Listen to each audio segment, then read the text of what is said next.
at least living and bring out a package of sprinting runners and the younger ones. When they were coming, they said they were labor. When they were coming, they said they were labor. But when they came, when they what kind of people?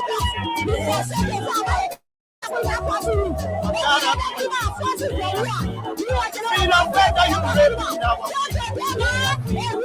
freedom better you live in our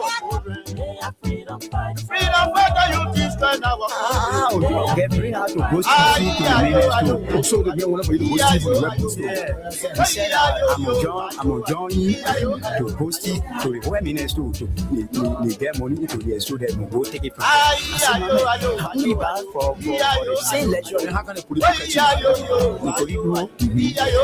before the man call me back? Now on the 18th, day more. The same man. Yeah, the same man. The same man who want to go ski. Yeah, he called me on the 18th. Now in it now, I'm about 8:30. The man called me.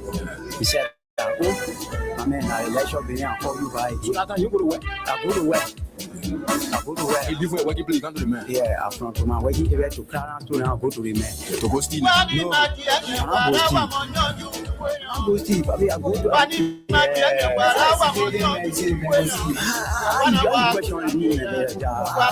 the thing you want for me to explain for you to understand. Then still questioning me, doubling the question. How will you talk? I beg it, sir. I say,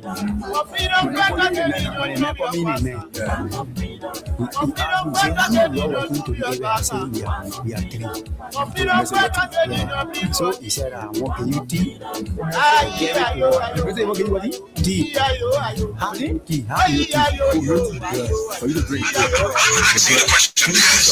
the unity party people, are they ungrateful? They are understood, they do not appreciate good. They believe that this women is only for them. So nobody should survive with no democracy. I am not going to take off my clothes. I'm not going to bow with them low to anybody. I'm not going to sleep with anybody being male or woman because I want to join. No, I'm not. I will not get anybody to funny attitude. I am ungrateful. They are very ungrateful. As I told you, they won the election. We decided to go in the private sector to be able to build the capacity of Nigeria. Denied because my name is Samuel Johnson. I have been officially joined the CDC. I won the CMC. We're in there. We did a panel project for one of the government institutions here. Three companies that we came number one. I'm partnership with some Ghanaian. They denied them because Samuel Johnson said that he's going to CMC. I said, oh yeah, you can take it. Wow, you can take that. You mean the government you support? The government you brought to power? Yes. You stood in the ring, yes. You went to Bellingham, yes. Deny your interest. Deny mine and deny your interest. Politics interest. Wow. Politics interest is not permanent. And the permanent pressure is permanent interest. Wow. I support you on the basis that you support me. There are people who work with me to the campaign. Even in prayer that you refuse. We've read it, we have called, we've asked them, they refuse. I give our brother company in the bro, we want the contract to get from us. So yes, that was one. So we buy it in our front. But that's not the issue anymore. I'm done with it, I'm leaving, I'm moving on. That's why I'm supporting the CMC. That's why we are trying to build the capacity of this issue.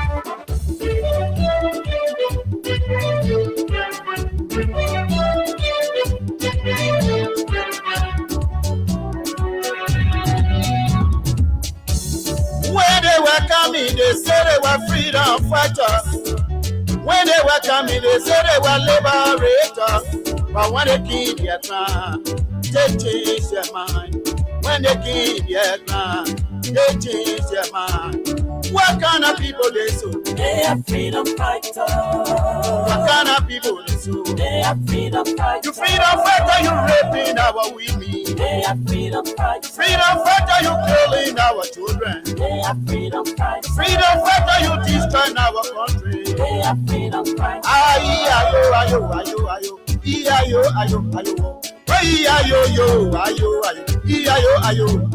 Ayo.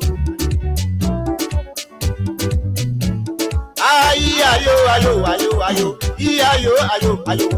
Ayo, ayo, ayo, ayo. Ayo, ayo, ayo, ayo.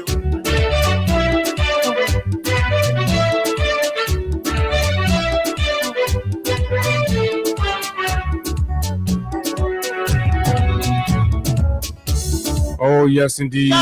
What a great day. What a wonderful opportunity it feels. Good morning, good morning. Good morning, Liberia. Good morning, just wherever you are this morning. And of course, this is a beautiful Monday morning from the nation's capital, Monrovia. And of course, you're listening to the nation's most informative breakfast conversation. The Freedom Morning Rise on Freedom 87.9. Welcome and welcome to yet another intriguing edition of the nation's premier breakfast conversation. And this is where we discuss the issues that matter to Liberia's growth and development. Without fear nor favor, we speak truth to power.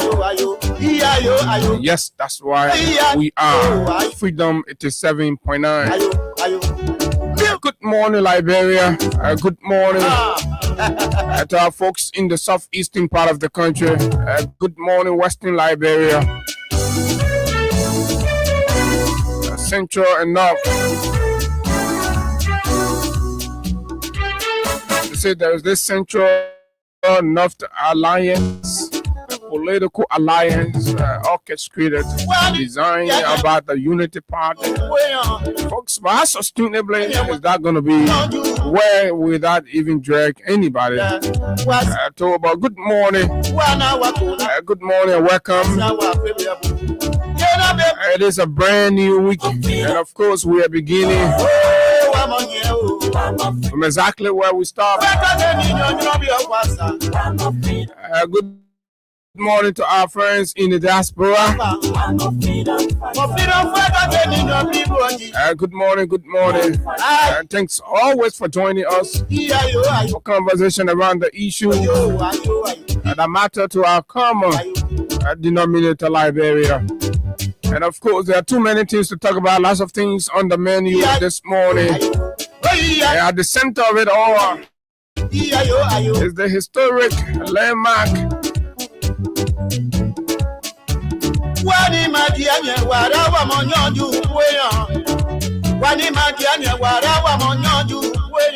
and of course, the big one for the day that all of you are all ears and wanting to hear our own perspective on exactly what happened. How did it happen? What does this mean for the government, the ruling party, and what will this also say about the credibility of the government today while they were in opposition? It has got something to do with that, because a lot of these allegations and accusations are born out of the opposition rhetoric of the then Unity Party alliance. And today, while in power, they have decided to test several of them. But every time they enter the court of competent jurisdiction, they get bloody nose. From Emma Glasgow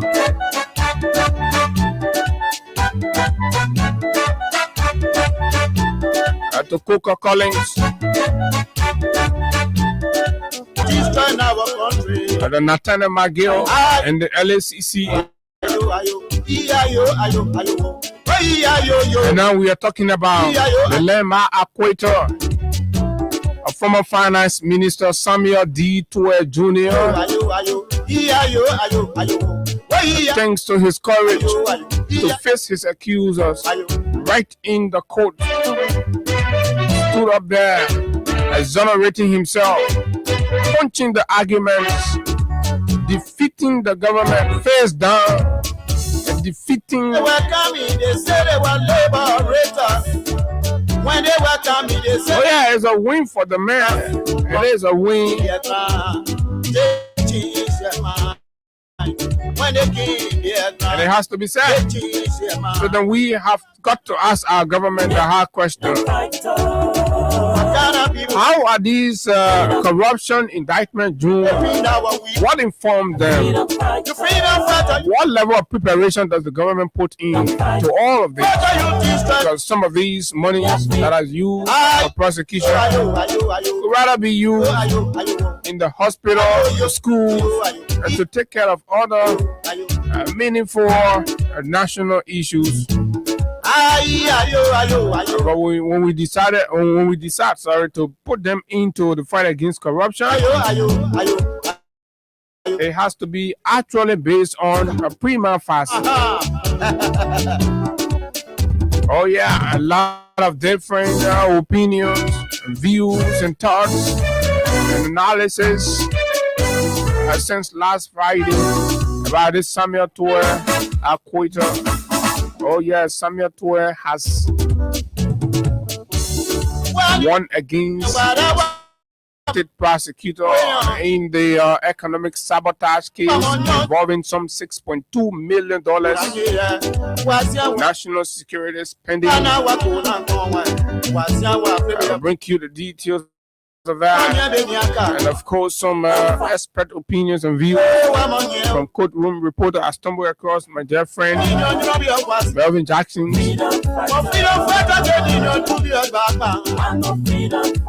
opinion about the matter, and of course some lawyers have also spoken.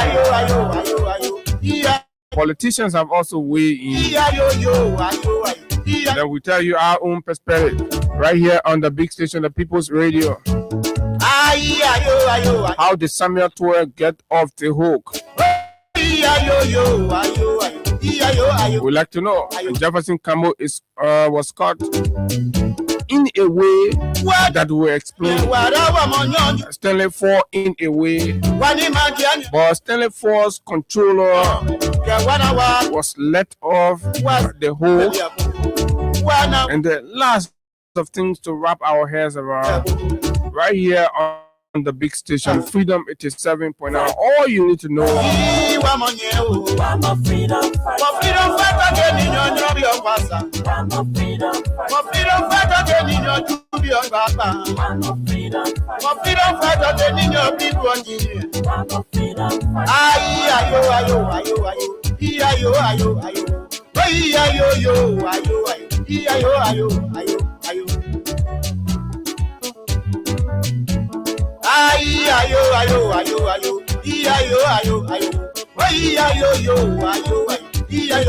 Okay, the President of the Republic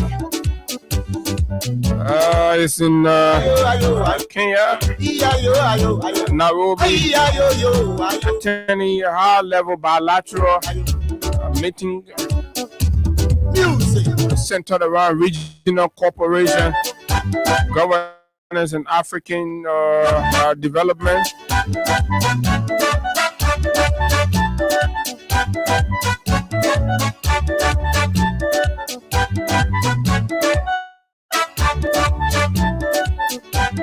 The price for political commitment, political loyalty, and all of it. A recent video or radio appearance by former UP Alliance supporter Sando Johnson of Bombay County has been making rounds, and of course we thought to bring that up, to look at it, and of course expand the debate with other cases, the Profeki,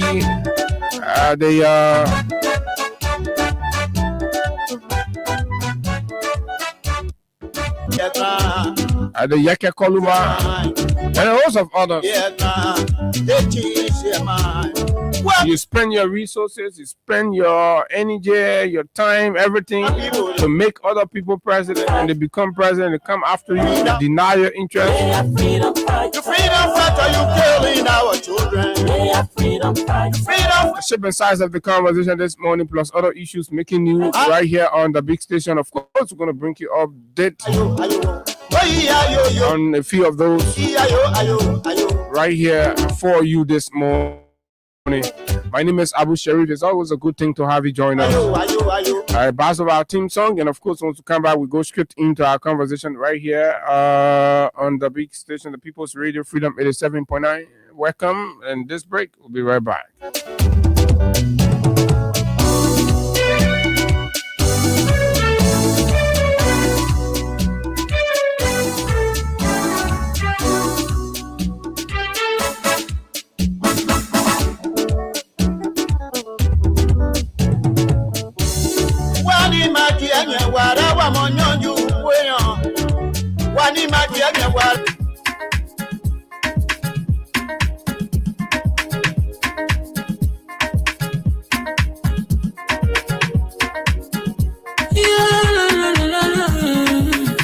It's about music. There are crowds in many places. In every community, you know, you can see. So if you see crime, you report it. Don't take law in your hands for the right authority. That it can't take your law in. Crime stopper here for us. Bring this safety to your door. Whether you rich or you poor. If you see you must talk it. I mean you check. Do it for your safety. If you see it, don't keep it. You must call to report it. Crime stopper, the people bringing safety to your door. Crime stopper, stopping crime and make it peace for them before. Crime stopper, Liberia, from the center to interior. Crime stopper, keeping us safe, they're stopping crime for all of us. Crime stopper, the people bringing safety to your door. Crime stopper, stopping crime and make it peace for them before. Crime stopper, Liberia, from the center to interior. Crime stopper, keeping us safe, they're stopping crime for all of us. Crime Stopper Liberia is your community crime fighting partner. Don't take the law into your own hands. Remember, if you see a crime, report it. This is a message from your own self, old man Sam Cyan. Crime Stopper, the people bringing safety to your door. Crime stopper, stopping crime and make it peace for them before. Crime stopper, Liberia, from the center to interior. Crime stopper, keeping us safe, they're stopping crime for all of us. Crime stopper, the people bringing safety to your door. Crime stopper, stopping crime and make it peace for them before. Crime stopper, Liberia, from the center to interior. Crime stopper, keeping us safe, they're stopping crime for all of us. Okay, Crime Stopper Liberia. Crime Stopper Liberia is the official partner and sponsor of the Freedom Money Rise on Freedom 87.9. And welcome, folks. Welcome, just wherever you are this morning. Well, we would like to welcome all of you to this Monday morning conversation. And let's begin by recognizing a few of our followers here quickly. This is James B. Zoffley. James is joining in this morning. He says, okay, let me get this like this. Okay, so this is good morning. I'm watching from Logan Town behind the Lifoco mattress factory. This is Deborah Kadewia. Good morning, Freedom. Morning, Raz. I'm following closely from Plebo City, Maryland County. Thanks, Deborah, from way there in Plebo. This is Venetia Junior Bar following from Niku Town. Sorry. This is Jim Lamy. Says, good morning, brother. Good morning, James. Charles Dolopabu. Thanks for his grace to start this week. Fresh. I'm watching from my soul clinic belt. Dolopabuism, he says. Henry Yango following closely from my end on this awesome Monday morning. Okay, it's Monday evening for Henry. He says, thanks for the great service, my brother. Thanks as well. Saturday, Zongwie Wonderwear, watching from Atlanta, Georgia, USA. Limu Cheme Boom Peking. Happy Mother Day to all mothers, dead or alive. He says, I'm viewing from Old Road District number 10, Montserrat County. Otto G. Johnson Jr. Says, good morning. I am Otto Johnson, following from around the free port of Monrovia. Thanks for the show. God bless our motherland.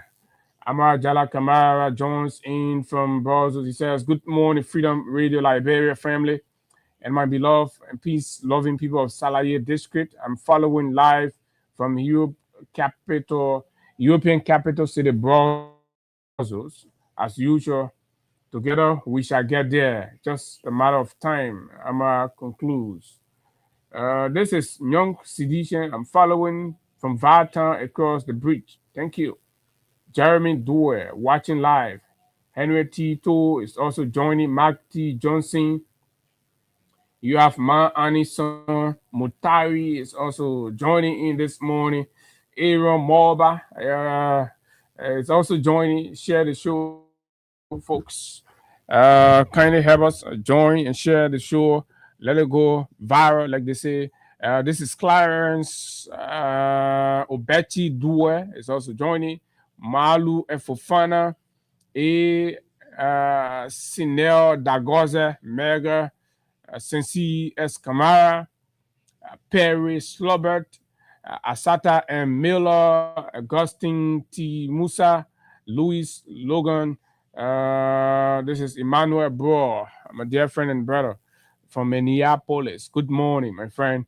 Kevin Soko, Flexible General is joining. Clarence Colinho, Morris Gray, Ambassador Harris, Wule, Pali, Las, keep joining, keep sharing the show, and of course, dropping your comment. Mawata Ability, Makura from Ganta, Nima County, Gadi OP is from Gartnersville, JJW, Gadi, my man from my JJW community.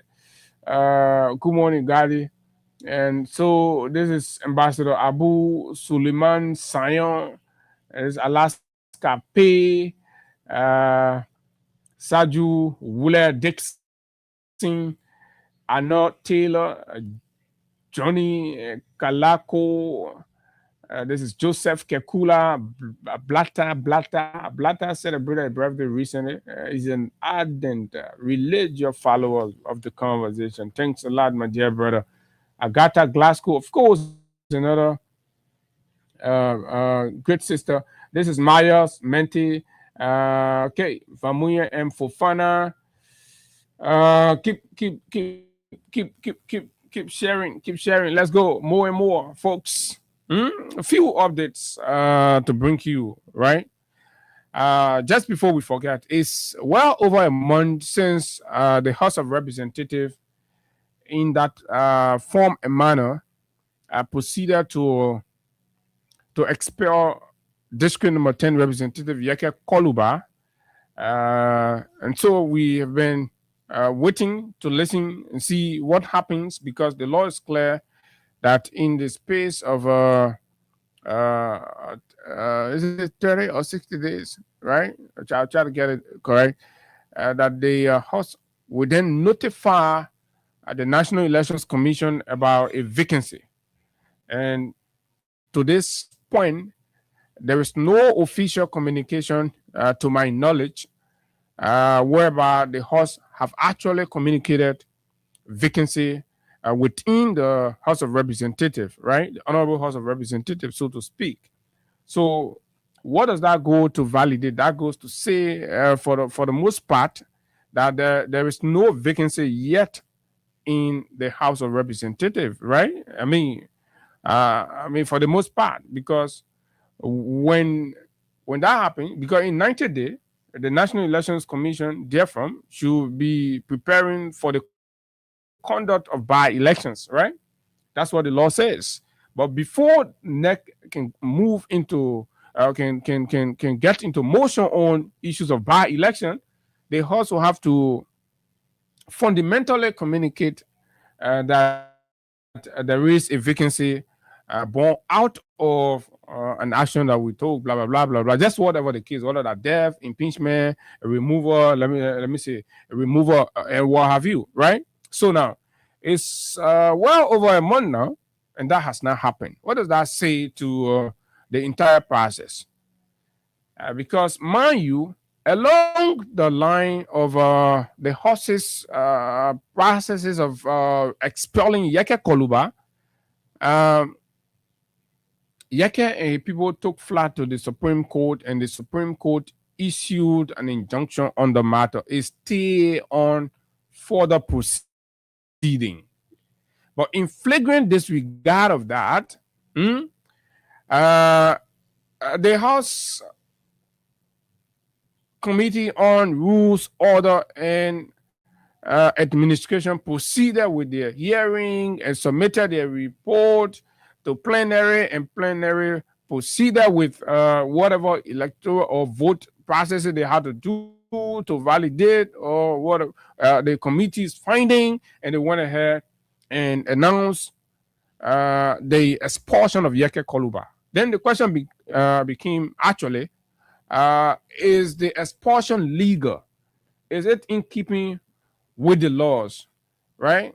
Apologists of the regime speaker and his cohorts have argued that the host acted in accordance with their rules as guaranteed by the Constitution, right? Whereby the Constitution requires under Article 38 that the host shall establish its rule and blah, blah, blah. So, in keeping with that, so they believe that Yeke Koluba, and needed to be punished in accordance with those rules and blah blah. So, but then the argument of due process comes in. The argument of due process comes in, and the argument of respect for the supreme authority of the court comes in also, and the argument of legal representation comes in. Right? Was Yeke accorded due process? Was Yeke allowed the opportunity to be represented to his lawyers? The evidence shows no to all of these critical inquiries, thereby placing serious doubt over the credibility of the entire knee-jerk, stage, politicized expulsion of Yeke Koluba simply for his political and governance opinion on the manner and form in which the rescue government and Mr. Bouakas and his leadership have been proceeding since they took over the mantle of leadership in our country. Very dangerously troubling.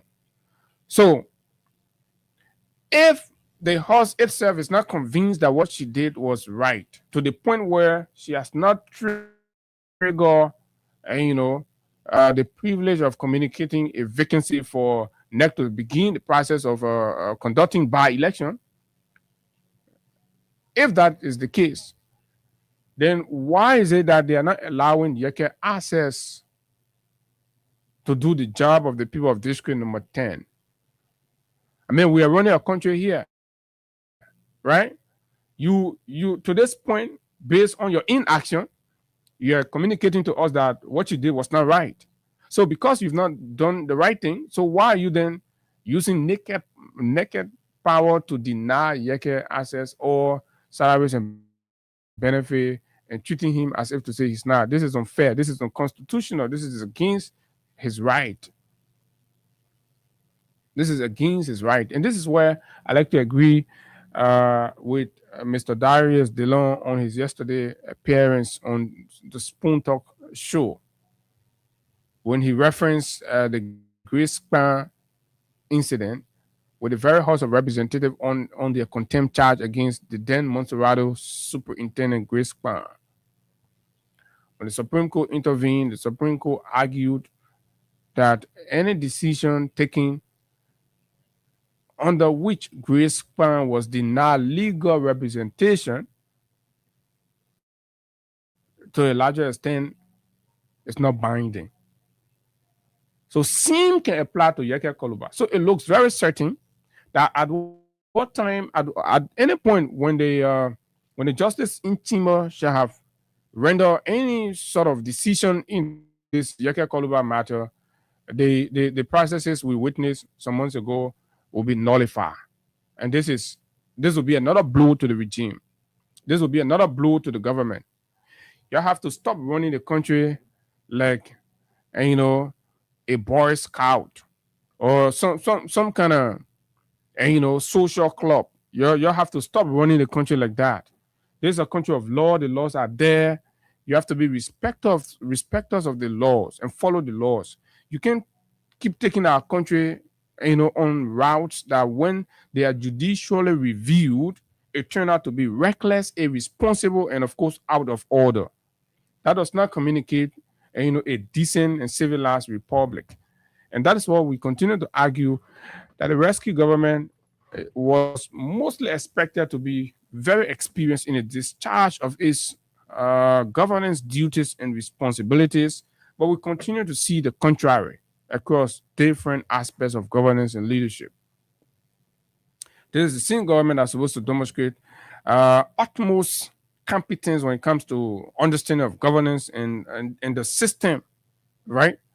The system of our governance and all that. Unlike the CDC, first of its kind in 2018, taking power and dominated by mostly governmentally inexperienced people. A lot of them have now had the opportunity at the highest level in governance. So they could be excused to some extent, unlike the Unity Party, dominated by elements that serve 12 years, some, up to 12 years in governance and all of that, and have been around, have handled and managed several issues, but to be performing this dismally, right, is quite revealing of a hidden agenda, different from the desire and the passion to serve.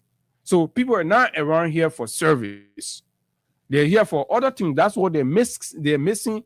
They're missing a whole lot on the issue of governance and leadership. So that is with the Yeke Koluba situation. Sano Johnson made a very staggering revelation that I think we shouldn't pass over. In the face of this debate about meritocracy being thrown through the window, meaning that in today's Liberia, in the rescue Liberia, issues about merit is no longer, the subject on the governance conversation table, right? Partisan loyalty, tribal association, regional connection have dominated the reasoning and conclusion of the Boakas administration. It continues to show its ugly hairs everywhere, whether it's in awarding contracts, whether it's in making decision on political appointments, or it's on consideration for national events and national programs. People that are most likely considered for these things have got to be a ruthless partisan loyalist to Mr. Joseph Boakai or the Unity Party regime. And this we believe fundamentally undermines the principle of our constitution and the laws of the country. So, and people are continuing to come out. And mostly it's happening with those who demonstrated unflinching support and loyalty. It went radical. They went to the extreme of blackmailing, joining the bandwagon of blackmail, and of course, a political character assassination just to have Mr. Boakai as president of the republic. And today he became president, and he has turned his quote unquote tribal, latches on the very people or extreme political demagoguery attitude towards the people. He sees himself most likely as a political demagogue, and of course, you have to bow down before you can get served. And the later victim is Sano Johnson. Remember, Sano Johnson was appointed as liaison to the Senate, right? But what happened? What not happened? Sano Johnson is smart. Sano Johnson said that was a political showmanship. He's not getting the worth of his political contribution to the rescue government and the Boakai's presidency. And he believed this is happening. These are awards we're going to play right here. At Sano Johnson level, if you see Sano Johnson yelling and ranting that I will not bend down for anybody, for people to give me contract, blah, blah, this is revealing. This is scary. Are there other requirements their merit, competence, qualifications, and of course experience to get job in this government or to get contract that we did not know before now. Let's listen to Sandro Johnson. I know a lot of our folks, that genuinely dancing in the poo water for this rescue thing feel very embarrassed every time we're bringing these very disturbing revelations and all that.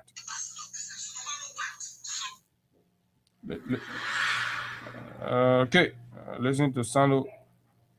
Wami County Sandro. Are the Unity Party people, are they ungrateful? They are, I just told you, they do not appreciate good. They believe that this government is only for them. So nobody should survive. Listen, I am not going to take out my clothes. I'm not going. This is Sandro Johnson. This is not coming from a new opposition character. This is not coming from a new critic of the government. This is coming from a man that was inside, that sacrificed every little he had, right? When he was on all of the different loudmouth political conversation around here, chastising, harassing, and of course, leading the bandwagon of domestic slave terrorism against the regime of the past. Bring them down. CDC must calm down. They do not deserve to be in for the Unity Party. The men say this government they brought to power is not following the principles of good governance and democratic practices in governance. Rather, right? No to anybody. I'm not going to sleep with anybody, be a man or woman. Because do you listen?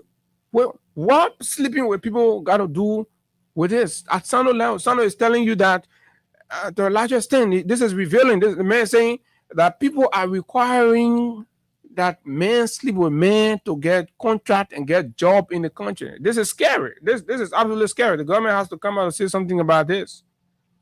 The folks at the Ministry of Information will need to address this. This is demeaning. This is absolutely. I don't know where the reverends, the pastors, the imam, where they whenever these kinds of conversations are coming up, and they don't find a moral urge to say something and restate the ethical, moral position of the state in regards to these things. And this man is saying, should any Liberian be subjected to something like this before they can get contract in their own country? What are you doing? This is bad. This is how dangerously the Unity Party is carrying our country. no, I will not get into funny. That's somebody's grandpa here. That's somebody's grandpa here. You look at somebody's grandpa and you're subjecting them to bending down low to get contract. This is absolutely embarrassing. I mean, this thing here, I don't know, but Sandro is saying this, right? Right? Sandro Johnson is saying this. We'll try to get Sandro to come and explain this further, right? And the man said in his own country, the government that he suffered for, the government that he did everything for, and politics that interest, he went and bid for a contract with some partners. They deny him. Is it because he took a constitutional decision to collaborate with the CMC? So under the Unity Party, by aligning with other established political organization in the country means you have lost your right, and you can be denied constitutionally guaranteed privileges because you are opposition. And this is the same thing that happened with Yahya Koluba case. He's stripping the man of his right. And the only reason is because the man's an opposition to you. That's not what the law says. That's not how the law treats this matter. You have to be sure, right? How do you feel this morning? Are they ungrateful? They are very ungrateful. I just told you. They won the election. We decided to go into the private sector to be able to build the capacity of Liberia. And we were denied because my name is Sandro Johnson. I have been officially joined the CDC. So they're targeting people in the private sector. You leave. You say, oh, so I'm going into the private sector to establish myself and try to do something and take advantage of the opportunity that are supposed to be available there, right, and build. But they come back again and go after you in the very private sector. And this is going to take us into something with regards to this whole liberalization stuff. right? And a comment made by MPC political leader. So you see, this man at this high level, former Senator Bomi County, and a staunch supporter of the rescue mission. Then I don't know what he has turned to now, but then it was a rescue mission, right? A cloud of deception, and they deceive our people into believing that this was some kind of magical rescue that was going to happen in this country. Ever since the king, we've just been seeing violations after violations, disrespect for the laws after disrespect for the law, and abuse of power, right? As challenging as the presidency of a third world country like Liberia is, this is the first president that's just getting fat and expanding and shining in the presidency, doing the most difficult and challenging moment: global crisis, domestic challenges, revenue shrinking, and of course, lots of difficulties going on in the country. But yet still, you see the president is expanding in his morphology. He's wearing branded clothes. This is communicating something, right? Insensitivity on the part of the president. Is the president really paying attention to the things that are happening around him in the country? Is the president really concerned and paying attention to these things? And it's important for the president to pay attention, because once the president is paying attention, then that's how he's going to push his lieutenants to deliver on the objective of his agenda. But once the president is not, the president is okay and being taken care of and doing everything he's doing, and he's flying wherever he wants to. He's wearing he branded clothes, which I don't have a problem with. But for the most part, what is the president's priority? When people cry and say no current to redemption, they say bother the president. No water in the city, parts of the city, 3 months, city, 2 months, no water. Does it bother the president? LEC has been off and on. Hospitals are going out of electricity, doing critical medical procedure processes, and citizens are losing their lives. Human beings dying every day. Does it bother the president? In the midst of all of that, right? The Swedish pull out. How you call it? The Americans pull out. Right? All of those things, in the midst of all these challenges, you're not seeing a man growing, older in a way, but you see the man is just getting big. I mean, like a man who really not paying attention to the country, paying attention to the realities in the country. But that is for you to look at and for you to think about. But this was Sando Johnson. And this is going to take me finally, and then I'll go to the phone lines and hear your thoughts on these, and then we'll go to our major conversation around the happenings from the court and all of that, right? So the political leader of the opposition movement for progressive change, Simeon Freeman, right, said this about the VP Kun. Last week, I also came down a little hard and felt that the manner in which the VP Kun was proceeding with this whole liberalization thing was on the surface, and of course, it wasn't really addressing the core issues, the real issues that need to be dealt with. No, to create, basically, to create opportunity for those of the grassroots down there. The approach the VP and the regime is taking is ineffective to achieving that objective. Ineffective. It cannot. It will not yield no result. It's just a showmanship, political, showboating expedition. It's not going to go. It's not going to yield anything.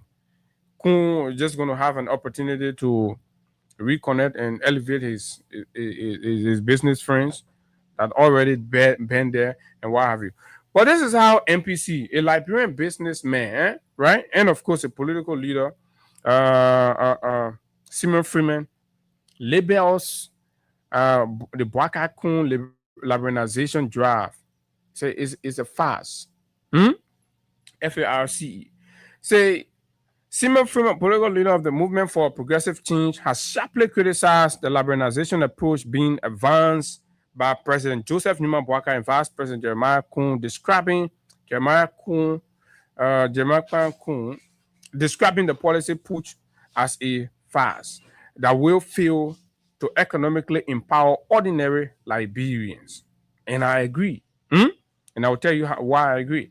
In a statement posted on his official Facebook page, Freeman argued that recent meetings between the government and local manufacturers regarding enforcement of Liberia's 2010 liberalization laws are based on flawed policies that cannot produce meaningful change. Flawed policy that cannot produce meaningful change.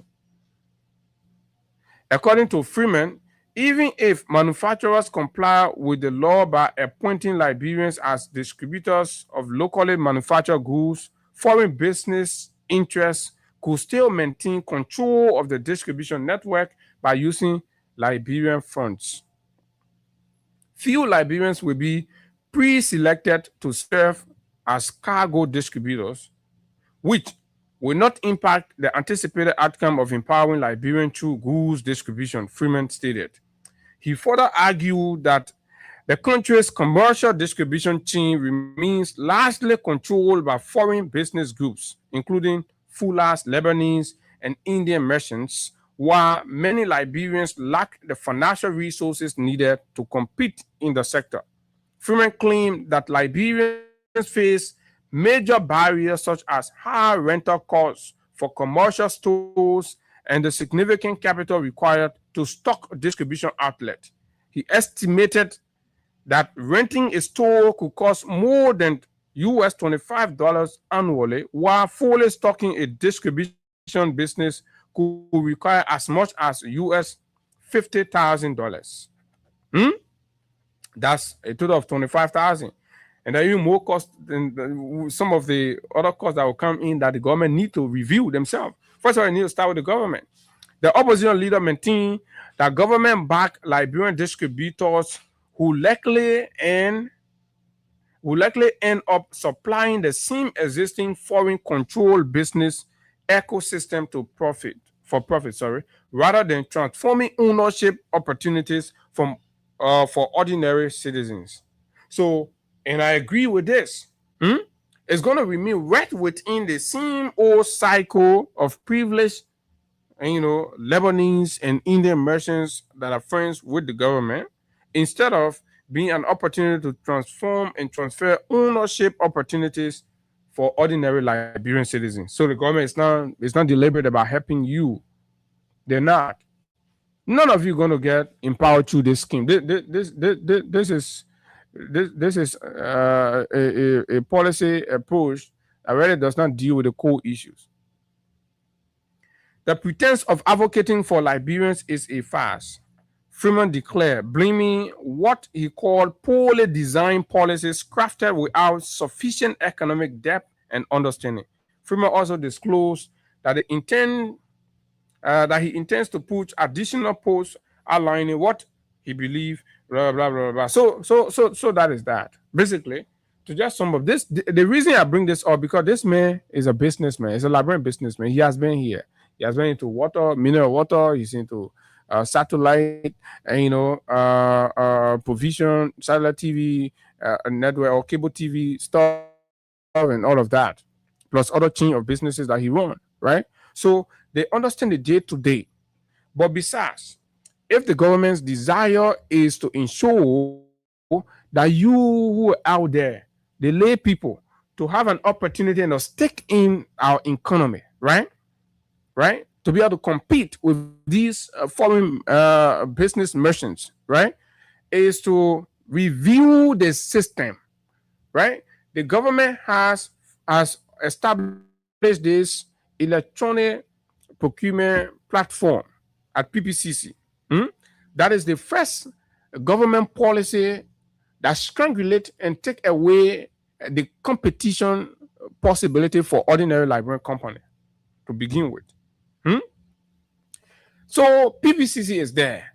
PPCC now sets a standard for you to enroll on that platform. First of all, depending on your business portfolio, you have to pay $1,000, and that $1,000 for you to be there, right? That 1,000 is not a guarantee that you get, but just to be in the pool of companies and businesses that are privileged to compete for government contracts and government programs. And those are the places that Liberian businesses are being empowered. So VP should be having a sit down with the PPCC people or having a structural government review of the business environment, right? NASCOP and all these things, and see whatever adjustment they can make based on the capacity of Liberian businesses to be able to come up and get there. So based on that new PPCC standard now, it's difficult for Liberian catering business providers to even have contract in government, because once they are not available there, they will not see the government contract, they will not be able to compete, they will not be able to bid for them. So they deny. So government is taking action that already deny and strangulating ordinary Liberian businesses. And I'll tell you how, right? So before that man is qualified to get on that PPCC thing, that man has to show his tax clearance. That man has to show his national social security. And when you go to NASCOP, right, for national social security, you tell the people how many employees you get. Let's say you're running a small construction firm and you want to do sidewalk for government. It's small, 200,000, 50,000 sidewalk contract in some area, or beautification, or you want to do catering, right? Then you say you get 5 staff. Let's say for catering program. So maybe like the July 26 is coming, right? The catering, a Liberian company. And you say I want to handle the catering aspect. You got to submit your NASCOP credentials, right? Your tax clearance, your business registration, and all that's required. And all the wanted our money. So, but you go to the NASCOP, you say, oh, we get 10 staff. The minimum wage per the labor, the Ministry of Labor, that which the NASCOP will pass on is at least 150 per employee. So when you multiply that 150, that the main operating cost, and the main bidding for some 10,000 or 15,000 contract. You do all that math, then you know how much that man will be required to do that. Then the man finish, the man go get his tax clearance, every TD month, pay. And if NASCOP established that your business has been existing for X number of years, you have to pay the social security back pay for all those people for that number of months, right? Before NASCOP can give you the certificate, you have to pay. So if that Liberian company is going for 10,000 or 15 or 20,000 job, that man not pay about 7 to 10,000 in NASCOP back pay already. All the arrears, then before you finish settling all those ones, then you come up. Then we go to PPCC, you got to deposit 1,000 or 2,000 depending on the portfolio. And you understand? So these are government bottlenecks to Liberian business. So all day you're looking at foreign, they to confuse you, right? Those are government bottlenecks. You go to PPCC need regulation, and you got to pay just to be on the platform. You got to pay 1,000, 2,000. And in the process of paying that, let's say your bill is 1,000, but in the process of getting to pay that one, you will pay up to 2,000. I'm told. There are a lot of people out there, you're listening, you're experiencing it, and these things are hurting. It's hurting the business people, but they can't talk because the way the government made the environment so toxic, right? So if you are required to pay 2,000 to be on the platform, you'll pay almost to 4,000. And then when you take all these costs for in that 20,000 that you are bidding for to do the contract, you even get the money. Your company now go through all those expenses, and it is not even a guarantee that you get a company. You get a contract. Then before PPCC can enroll you on the platform, VP Queen looking at the kind of thing now that giving Liberian business a hard time. That what Lebanese companies will always be there. Go check on the PPCC. Those of you that have access to the PPCC platform to be able to have government contracts. See how many Liberian companies there. You passing around having meeting with people, you say, oh, Liberianization. When the actual platform where the opportunities are, Liberians are not there.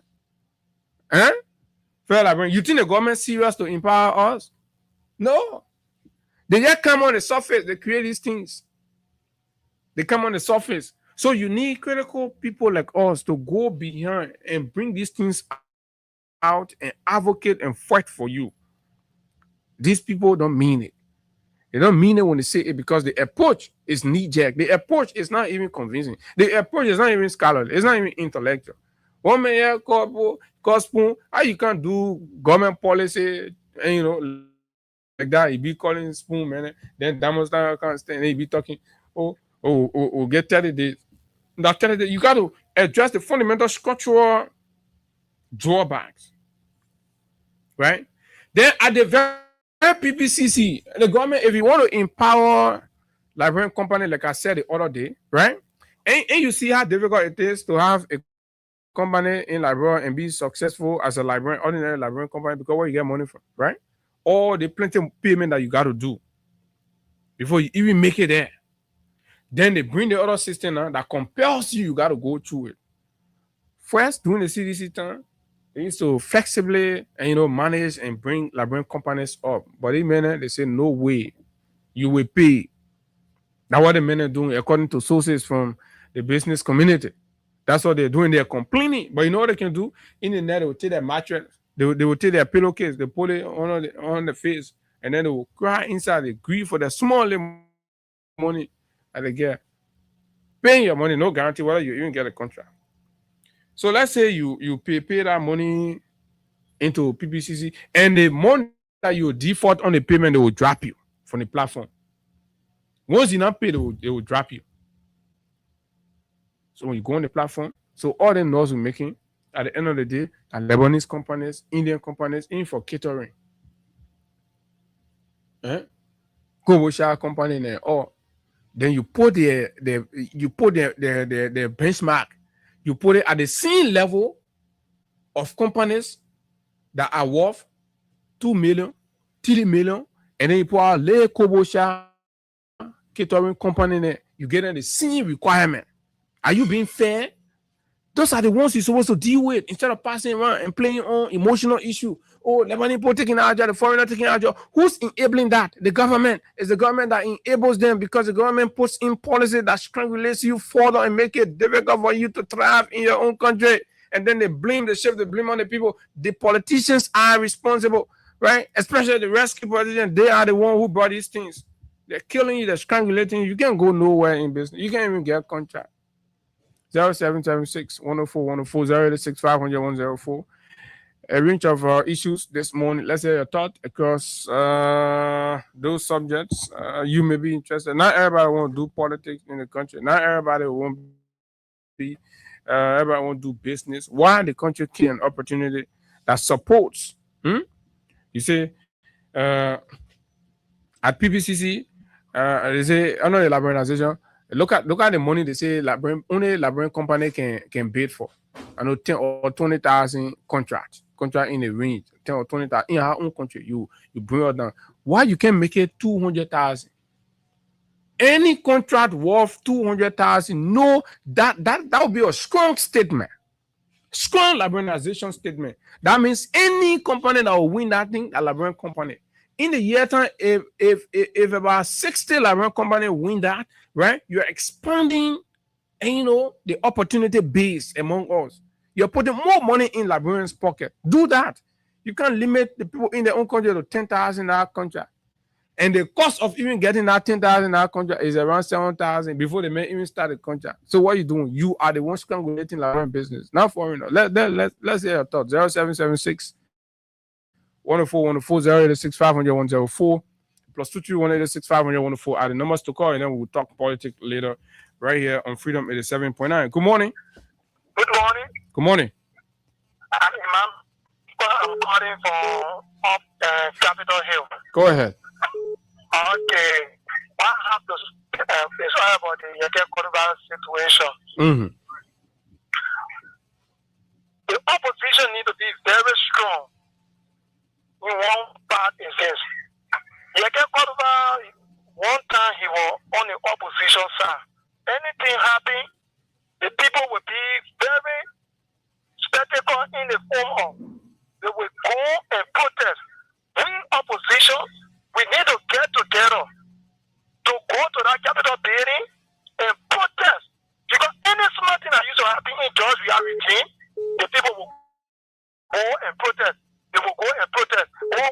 protest of going to them. So we have to put fire on this government. You put fire on the government, you're not getting nothing. They put testing the water for 2029. No, but when we go to the court can slap the people in their face. That's disgrace. That's even more disgracing than trying to protest. They put I got one time on our court, and that's where they do it. That's Samuel 12. You got to know that I'm going to hold Samuel 12 on our court. Even the finance minister, they are going to hold you too. Okay, thank you very much. Good morning. Yeah, good morning, brother. Morning. I'm definitely still about calling for refugees because district number 11. Mm-hmm. This government they want to suppress the citizens to see to it that all the citizens down, some people they find it difficult to live life in a city, rather someone will be making decisions to go back in a interior. They want to know that this day is modern day. Everybody made up their mind to learn and do something for the people, but they are suppressing the common people, doing selected justice and trying to deny somebody right. I want to say to Honorable Due for the upcoming victory. We are not there yet. Good morning. Yeah, let's talking politics, Ben. Talking real issues that's about you. Good morning. Good morning. This caller's not ready. Good morning. 0776 104 104 086 500 104 plus 231 86 500 104 are the numbers to call. This is the Freedom Money Rise. Good morning. Let's hear you. Good morning. Morning. Okay. Good morning. Yeah, morning. Morning, sir. Yeah, morning, sir. Go ahead. You're live. Yeah, I really want to know what we can company in this country for.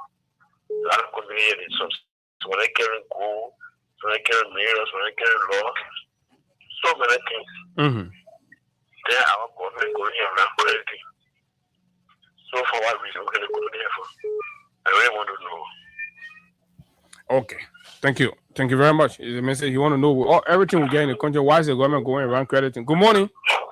Yeah, good morning, Abu. How are you this morning? I'm okay. Let's hear you. My name is Ivan Douglas. I do join from Ghana Virtual President. Abu, to see a tangible, logical reasoning for the government in terms of working the interests of the people. Since the government get to power, I've not seen it yet. Abu, who took the Ministry of Transport and get rid of foreigners? How can the people come and continue to cry if to say they know the prime, where the prime is?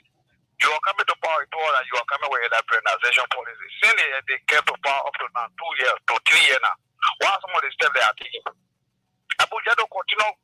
I just see this as a cabin message. They are not serious about it. No logical reason behind it. Thank you very much, Abu. Okay, thank you very kindly. 0776 104 104 086 500 104. The numbers to call, and of course, you'll be live on the Freedom Money Rise on Freedom 87.9. Good morning. Yeah, good morning. Morning. Okay, we lost that. Good morning.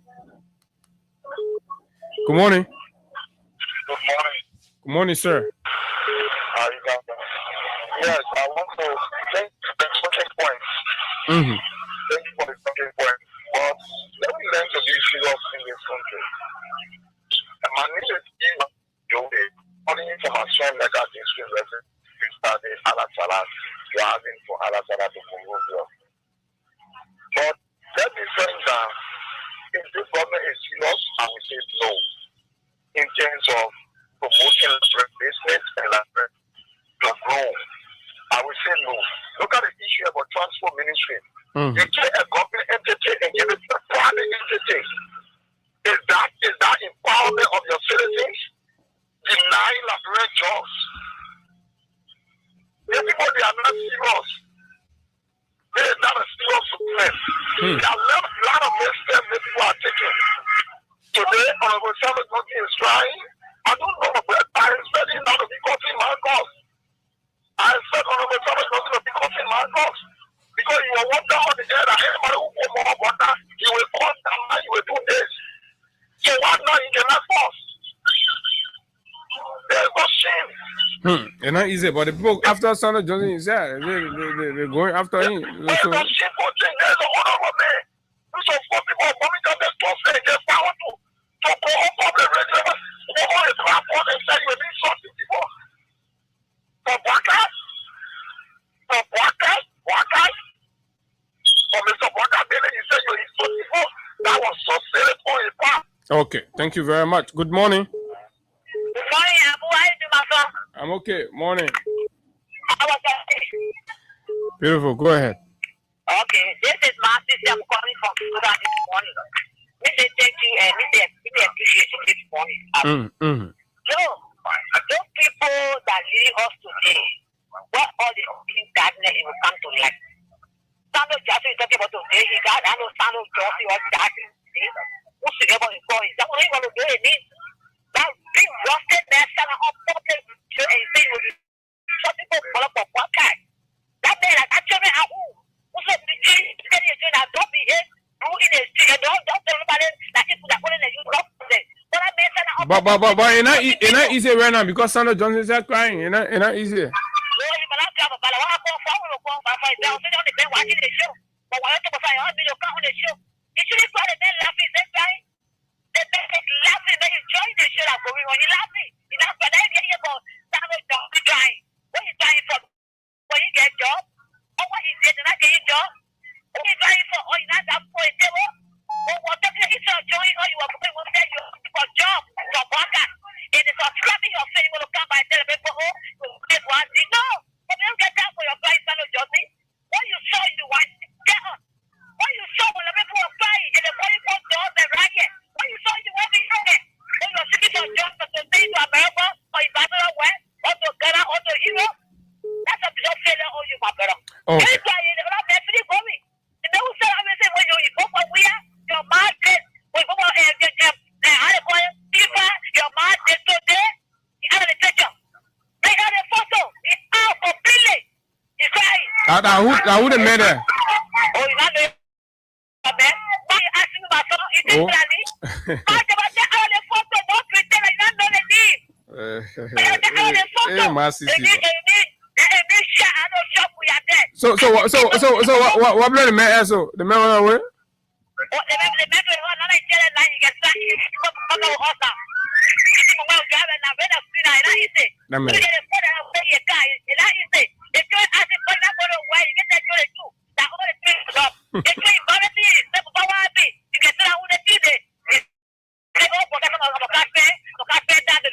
So that match about that case on the money.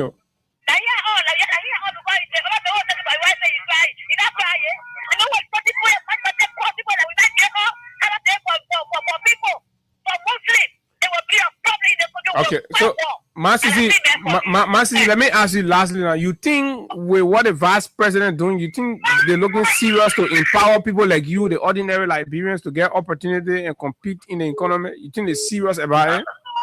What is seriousness? What is seriousness? And the vice president. What is seriousness? How much they are created for Liberia for Israel? They all lie. Why do they? What I said lie? Don't say it. Because I'm not happy. Don't get a happy job.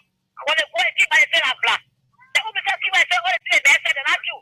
That lie. You can get my job. Give me the price today. But they tell you you're not going to school, you're not educated, you can't get a job. How many they get a job in this country? How many you? They come to go. Oh, they follow in this way. They go to school. All the vice president. How many of them go to school?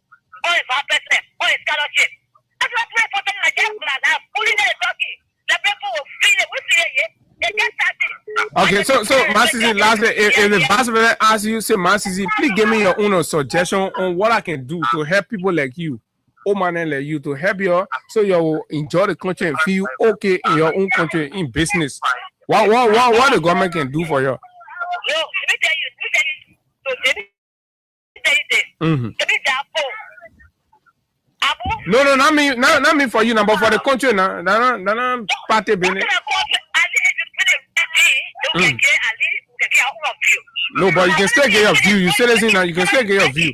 No, I can't get view on the economy. I can't get view. But no, but you just get a view. No, listen. Yeah, but it's lucky that torso. Let's go this way. They see something. Let's not people. Let's not people. Even the people that you left, now show when you left. All them to let's call it. They problem on the people. Let's discuss it. Let's hear that one of that. Why you get good? You found you. When you tell them that okay, what will do? Let's open the body. Let's get job for already. Job for them already. So we can do make it up. Thank you, Master. Master is not able to get the people's suggestion. Hello, good morning. Yeah, good morning. Morning. Patrick calling from Brooklyn. Go ahead. You're the second to the last caller. We'll go to something else. Go ahead. Yeah, good morning, brother. I'm listening to you discussing about Standard Johnson. You know, all the gods who survive by government, they all the parties to wear propaganda. They all the brothers to do.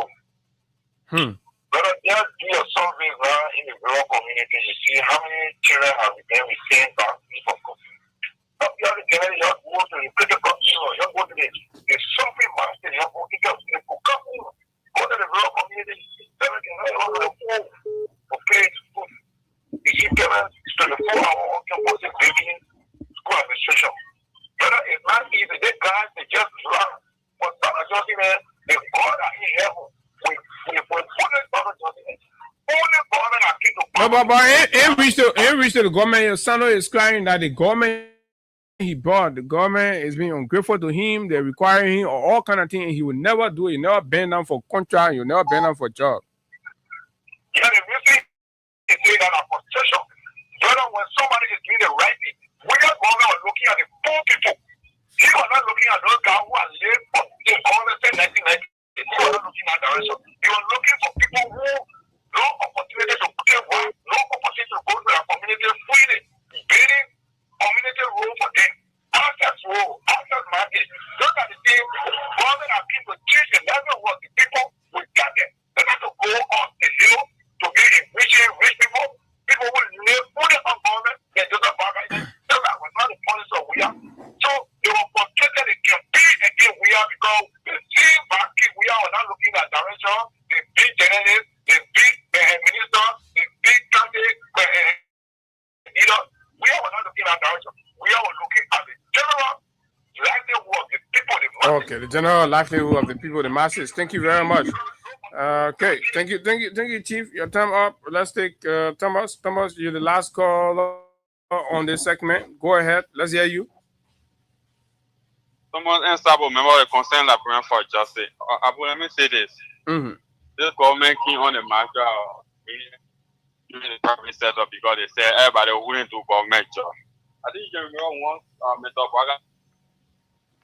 Yeah. Or you see behind jobs, we are when we come back to when we do better, so that we move from behind jobs, we are all this kind of stuff. That's but correct. Now we see the green private sector.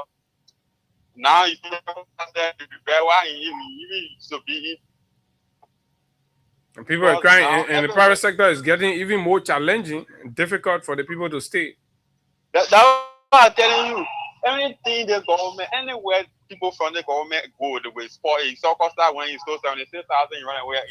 I know, my man. Nobody said the man stole money. Abu, I'm telling you that. But businesses can go in debt. I won't forget about that one, my man. Talk about debt. The man stole the money. Why he run away, Abu?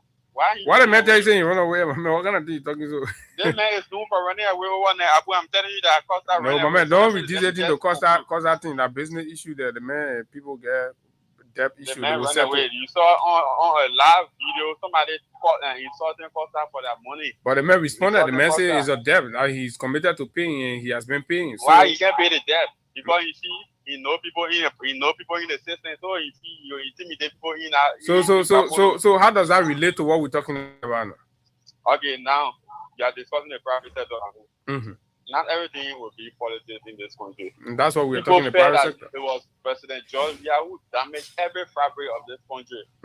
So now, how many NGO come under this government? How many people from the international community left?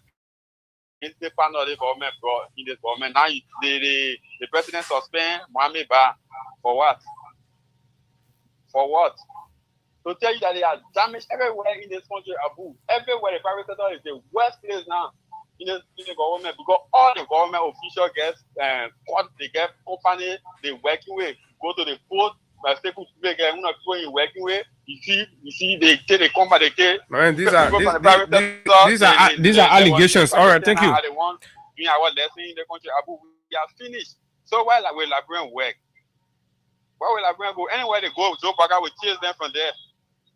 So Abu, you can't discuss the private sector without mentioning the government intervention. There's no way you can discuss that. All right, thank you, my brother. Well said. And so that is it, folks. This is our country. Let's keep talking, and that's all we have to do. And let's do all we can to ensure that the government recognizes and realizes that it has to remain standing firm with the Liberian people, and that's what we're. So on a 10 minute, let's just run you over quickly. On Friday last week, our management officially turned over, and of course, our CEO is fully in charge. The Honorable Councillor J. Funati Kofa and the team, right? So it was a very colorful event, beautiful. We had a lot of media gurus and, of course, personalities, national leaders were all there. So it was indeed a very beautiful, reassuring, dinner marking the official turnover of Freedom Communication Incorporated ownership to the Kofa family.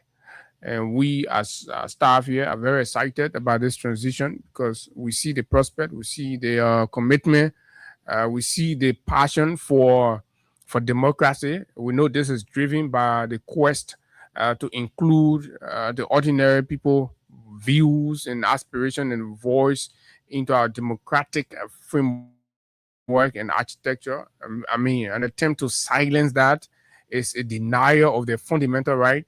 So the CEO and his family believe that democracy thrives on the will of press freedom and the ability for a free space for people to cross-pollinate their thoughts on good governance issues, leadership, security, and just whatever the state would need to function. For everybody's benefit. And so this is where we are, and we want to assure you, our audience, that we are going to be even better, and you can rest assured to those of you across the country that have been yearning for our voice in your areas. We can guarantee to you that, of course, as times go by, this FM dial, this station will be in every nooks and cranny of the republic, courtesy of the commitment of our new CEO, and of course the passion and the belief he has in media and the work we do. So that was that. And then before we go to our courtroom issue, part of the things the government campaigned on was fighting corruption, ensuring accountability, and of course, and all of that. So for the past time, we've been having conversation about, and me, I like to stick on things until I see the necessary fix being made.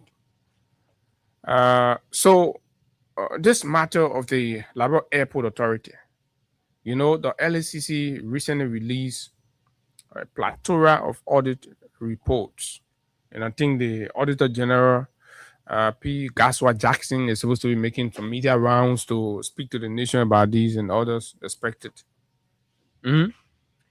And audits are not indictment, but they provide a kind of leeway for the relevant institution to be able to review and see whether they can find probable cause to press legal charges. And you understand? For example, when the audits are done, they're sent to the legislature. The Joint Public Accounts Committee will make review of them, and they will then make recommendation to the president. And where there is need for there is sufficient need, right? Then they can send to either the LACC or they send to the Ministry of Justice. Let me put it that way, for prosecution. So it's just the beginning. So there's this 3 million or plus, right? Let me see, 3.7 million from the past regime of our friend Martin Hayes. So there's some 3 million unaccounted for in the LACC audit report on the LAA. And you understand? So that is something that needs to be looked at. And then we move, we come past. Under the current leadership and administration of the LAA, there's also been conversations about accusations and allegations about, you know, administrative inadequacies and blah blah stuff. So a presidential panel was established to investigate claims made by the chairman of the board, Mr. Yan Martin. And Mr. Yan Martin wrote a very long letter to the president's office leveling egregious allegations against the management and particularly the managing director. So the president set up a panel to investigate the matter and report findings to his office. And the matter was done, the conclusion was made, and it was established that the allegations were baseless. And of course, the managing director was never ever, guilty of any of the crime. But interestingly, the panel's investigation established that these concerns from the LAA under the current leadership was being fueled by the board chair, the board of director, the chairman of the board of director. So they recommended to the president, and Mr. President, we got to be clear about this. The fight against corruption is not just by targeting past government officials. The fight against corruption is a national responsibility, it's a national duty that must remain active, right? So the presidential committee, the presidential investigative panel, made a particular recommendation, right, to the office of the president, calling on for the restructuring and reorganization of the board of directors. So the panel, for the most part, realized and recognized that the current structuring of the board of director of the Labrador Airport Authority is a hindrance to the operation and management of the agency or the authority, so to speak. So, but we have witnessed from a president who has bragged about his commitment to fighting corruption and addressing matters, but we've noticed a kind of conspicuous silence and, of course, inaction on the recommendation of the very presidential panel established by Mr. President. Mr. President, we know you're you're out of the country in Kenya, but we're bringing this to your attention once more, that your committee of trusted, reputable panelists that you set up, they painstakingly did their investigation into the matter and they made this recommendation, but you have not taken action. Maybe elements at the mansion are kind of concealing this, or they putting kind of shield for Mr. Yan Martin.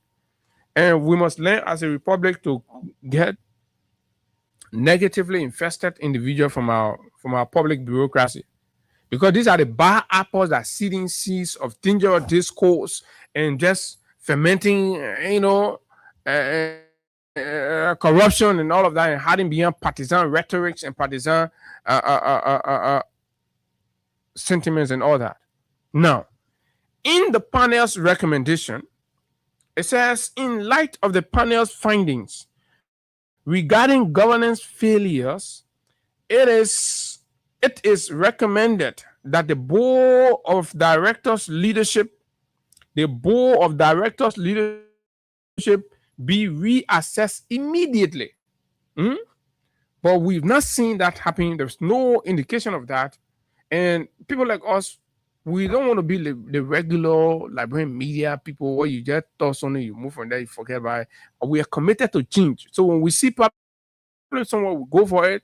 We follow behind. We commended the president office and the president for launching an investigation into this. But then when you do the investigation, the result comes, then you don't want to implement it. Then that means you are not being fully committed to accountability. This is what sometimes people would term as witch hunt. So, however, the outcome of the investigation will have come the other way around. Obviously, the president will have taken action and acted on the panel's recommendation for the most part. But then the question is, why isn't the president acting in time on the recommendation of his own established panel in this regard? Is it because the men's of Unity Party, man, so to speak, right? And the country should not be operating that way. Now, so the panel recommended that the director's leadership be reassessed immediately. Specifically, the panel found that the chairman, Yan Martin, did not adequately coordinate the board's actions in alignment with its supervisory mandate. Then why are you still keeping the man there? Instead, he engaged in activities that extended into the authorities' day-to-day operations, usurpation, overlap, believing that he is more unity partisan than the fellow that's the managing director, and he thinks he can be enabled by his partisan alignment to flout and usurp and act outside of the periphery of his administrative remit. And if such a dangerous action is established in the workspace, there must be responsible actions taken to correct that. And as recommended by the board, as you see, which according to the board fall outside the scope of his statutory authority. Furthermore, the chairman failed to demonstrate the necessary leadership to manage. So the chairman failed to demonstrate the necessary leadership to manage. So then why are we keeping him as chairman of the board? If the man doesn't have the requisite leadership to manage and resolve the divisions and institutional discord currently present within the Liberia Airport Authority, LAA, why do we still have the man there? The man should be statutorily responsible to supervising and mitigating these things and finding remedy, but he lacks the leadership wherewithal to handle this matter because he most likely gets conflicted and gets himself entangled into the issues. The panel also observed that the handling of the bribery and solicitation allegation was procedurally flawed and inconsistent with the principles of due diligence. Serious allegations of a criminal nature, which can damage reputations and undermine institutional integrity, must be carefully verified before being presented as facts. In this case, the chairman relied on unverified information and presented it as inappropriate and and presented it as if it had evidence and presented it as if it had evidentiary certainty without conducting a proper investigation. So the scene campaign attitude, where they used to be lying on people and presenting it as fact. So he take that same Unity Party campaign lying attitude in a professional setting. The guys have refused to transition, to leave from the campaign mood to the governance mood. Right? So if he can concord Lala, put it together, and then put it out in the media and the loud media noise and blah blah, and then actually think, no, we're not running the country like that. Absolutely not. So this approach, according to the panel, was inappropriate and contributed to the escalation of conflict within the authority. Therefore, the panel recommend removing the chairman of the board and processes and proposes restructuring the board. First, this is what Mr. President, this is what your panel say. The premise, your panel say you should remove the chairman of the board. But as we speak, Yamatan is still the chairman of the board. You sent somebody for investigation. The investigation outcome can say, oh, the man is caught in the wrongdoing, and recommended that the magnitude of this man wrongdoing, we think you should remove this man because his presence here is chaotic. It's going to keep, fueling chaos. If you keep this man there outside of the borders of the investigative conclusion, then that means you are aiding and abetting whatever tension that's happening at the LAA, Mr. President. And I'm not sure you want to be considered in that light. So just a reminder, and of course tomorrow we're going to come here again to remind you. But this is what happened. This is where you have to be demonstrating the commitment to fighting corruption, the commitment to accountability, the commitment to administrative due diligence, right? But then you leave that, and you are prepared to expedite. You are prepared to expedite other issues involving, quote unquote, notable opposition figures. And so, folks, this one is going to take us to the whole debate about what happened at the court in the $6.2 million economic sabotage case. Remember, way before now, we told you clearly that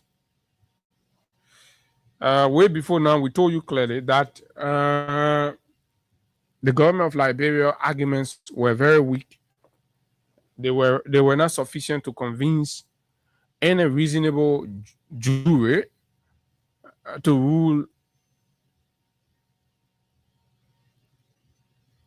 in their favor. Reasonable jury, like I said. Jury left in the right frame of mind and all of that. They were not. The arguments were weak. The prosecution witnesses were very shallow in most times during the arguments, like we follow. So now let me read the sequence on the final day. On the final day, as the arguments were made on Friday. For those of us that did not follow, we just saw a little everybody saying this. This is an opportunity just to give you a clue on where we came from. During final argument, prosecutors urged the jury to hand down a guilty verdict and hold the defendants accountable for the disappearance of public funds. Prosecution of the government said the jury, arguing in their closing argument, that the jury should hold the defendants guilty and accountable for the disappearance of public funds allegedly intended for national and public health purposes. And that is a theater of sentimental argumentation. So you got to be able to win you got to be able to convince the jurors. Say, bring the defendants down guilty. Let them pay the Liberian people money while they are in jail, the prosecution declared before the court. Prosecutors argue that the money in question was intended to benefit the Liberian people but was unlawfully diverted. The state further maintained that the Financial Intelligence Agency, FIA, was not a member of the Joint Security or the National Security Council, emphasizing that except one defendant identified as Jefferson Campbell, the remaining 4 defendants were not members of the joint security apparatus. Those were the argument. You listen to the argument. They say the money now for health purposes, blah, blah. And the other one, they say, oh, the people not part of the joint security, blah, blah. According to the prosecution, the defendants failed to identify any joint security agency that allegedly received the funds.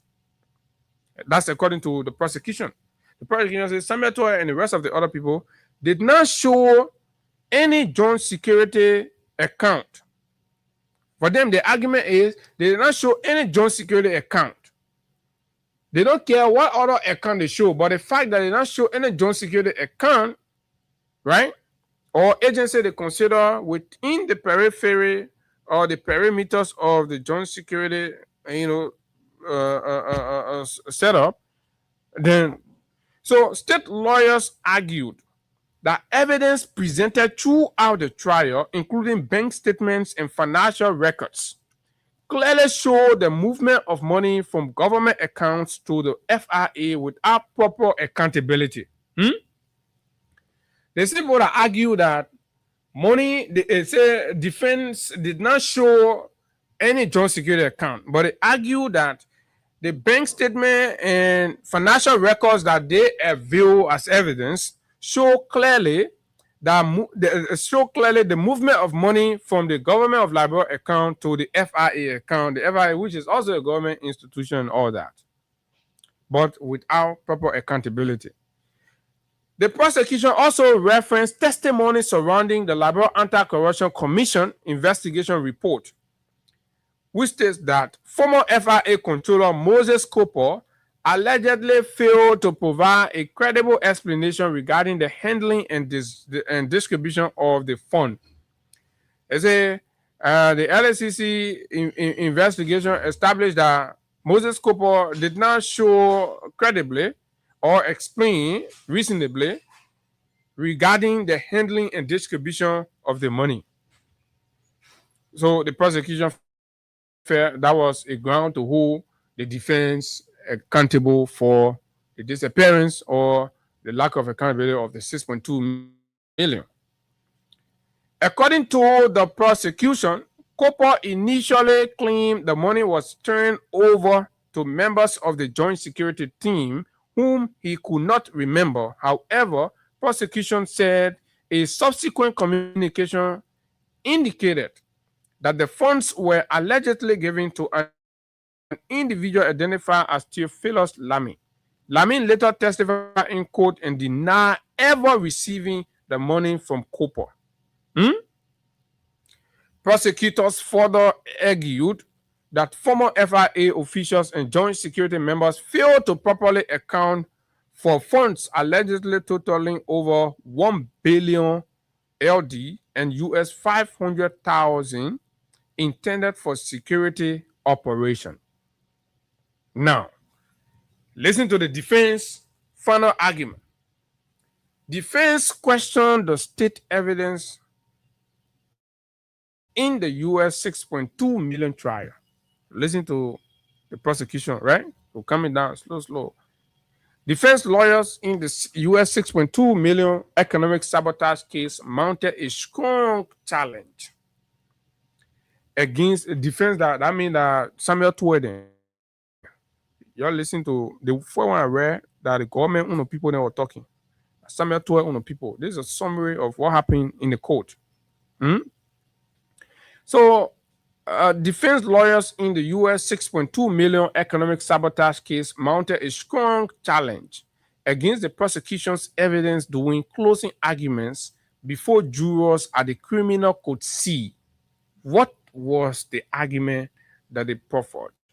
Addressing the juror, defense attorney argued that witnesses called by the state confirmed that the former finance minister, the former Minister of Finance, possessed the authority under the Public Financial Management Law to authorize the release of government funds. Listen to this. For those of you who have just been interested, Samuel Twe, say because they tell you doing the campaign, say Samuel Twe steals, so you believe Samuel Twe. So it should just be like that. So the way the defense lawyer started their closing argument, they say, first of all, to begin with, the witnesses that the state itself brought, the very witnesses that they brought to come testify that two of them stole the money. The very witnesses claim they took the stand here and they confirmed that the former Minister of Finance possessed the authority under the PFM law. That means it is legal. It is within Samuel Tuer as finance minister. It is within his purview as Minister of Finance, right, to release government funds. That means Samuel Tuer release of that fund in no way indicate, right, wrongdoing or criminality, because it was his right under the law to do that, right? Now, according to the defense, the prosecution failed to produce rebuttal witnesses or evidence that disprove the authority, despite making it a central issue in the indictment, right? Prosecution was indicting Samuel Tuer as though Samuel Tuer's release of the money was wrong, was criminal, was illegal, and it was intended to enrich himself, right? But then when the argument was made in accordance with the PFM law, that as finance minister, you reserve the right under the law to disburse government fund, right? Prosecution failed to bring a rebuttal. They play like they didn't hear that one. They power. The courtroom will be very, very interesting. The defense also challenged the government's allegations of theft and money laundering, arguing that prosecutors had not established that the funds were converted to personal use or originated from illegal activity. Now, let's talk about the origination. The disbursement from finance ministry is the origin, right? It's not illegal. There's a constitutional or legal law that provides for that. So this finance minister was legally bounded under the PFM law when he disbursed the money. So the origin of the money is not legal. Now, beyond that, you say criminality happened with the money. So it becomes the responsibility of the state now to prove, right, the diversion of those funds for personal enrichment. Because in a criminal or economic sabotage case like this, the state or the prosecution must prove, and must prove the conversion of the money or whatever for personal use or enrichment. Defense argued that the state failed to do that. So, like, people, anyone know how the Baka government blunder in the case?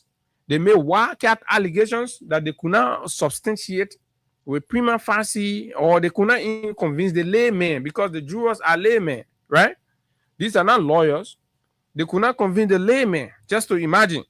So lawyers representing the defendants further criticized the government for failing to present CCTV footage that they claim could have identified the individual who physically collected the money. So outside, when they go sit down on Class Relay and other media platform, they argue that they have CCTV, they have this, they have footage, they have video of people moving, standing on the counter, taking the money, right? But when they went in the court, they failed to produce that. That is under criminal investigation, right? Placing the accused on the scene of the crime. You got to put the man on the crime scene. You got to bring something that puts the man on the crime scene. So the defense lawyer argued that prosecution failed to do that because they just did not have that. It was all propaganda from the look of things. But should they lead the state into that? The government knows who took the money. One defense lawyer, Arthur T. Johnson, told jurors, arguing that the absence of video evidence created serious doubt about the prosecution's case. Because you say you get video. So why you not bring a video? So it made your whole case to look like fun. Defense attorney maintained that the matter should be decided strictly based on evidence and law, rather than public sentiment or political pressure.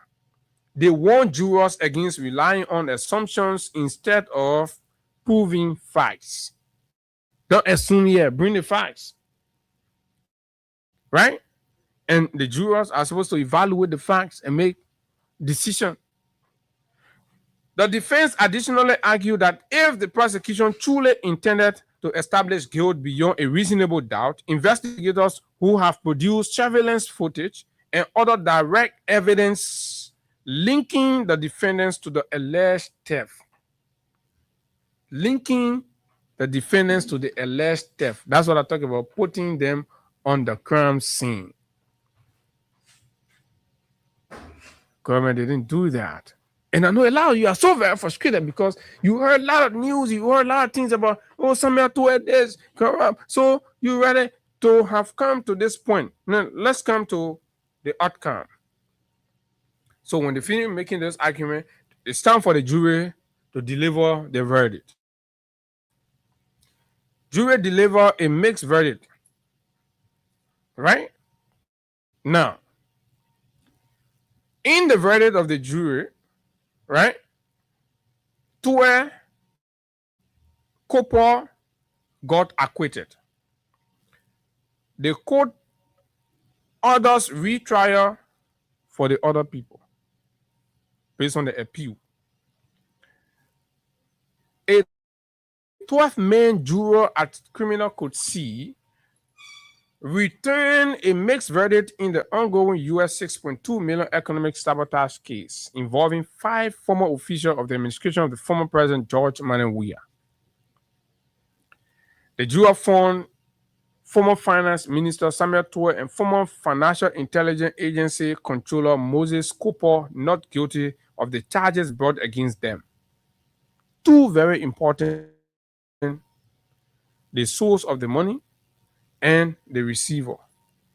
For the most part, you know the role the controller play now. You know, you gotta approve and make sure. So, but the government failed to prove wrongdoing on the part of these 2 critical individuals or defendants in the matter. However, the jury returned with huge verdicts against former acting Justice Minister Councilor Yantin Twan and former National Security Advisor Jefferson Campbell on charges, right? Former FIA Director General Stanley Ford, the court ordered a retrial of the 3 defendants. The verdict followed several hours of intense closing arguments from both the prosecution and defense team before Judge Usman F. Feka instructed the jurors on the applicable law prior to deliberation. While charging the jury, Judge Feka emphasized that the verdict must be based solely on evidence presented during the trial. He instructed the panel that if the prosecution had proven its case beyond a reasonable doubt, they should return guilty verdict. However, if reasonable doubt remained, the defendants were entitled to an acquittal. During closing argument, prosecutors urged the jury to convict the defendants, arguing that the missing public funds were intended for public health purposes but were unlawfully diverted, even though they could not prove the diversion.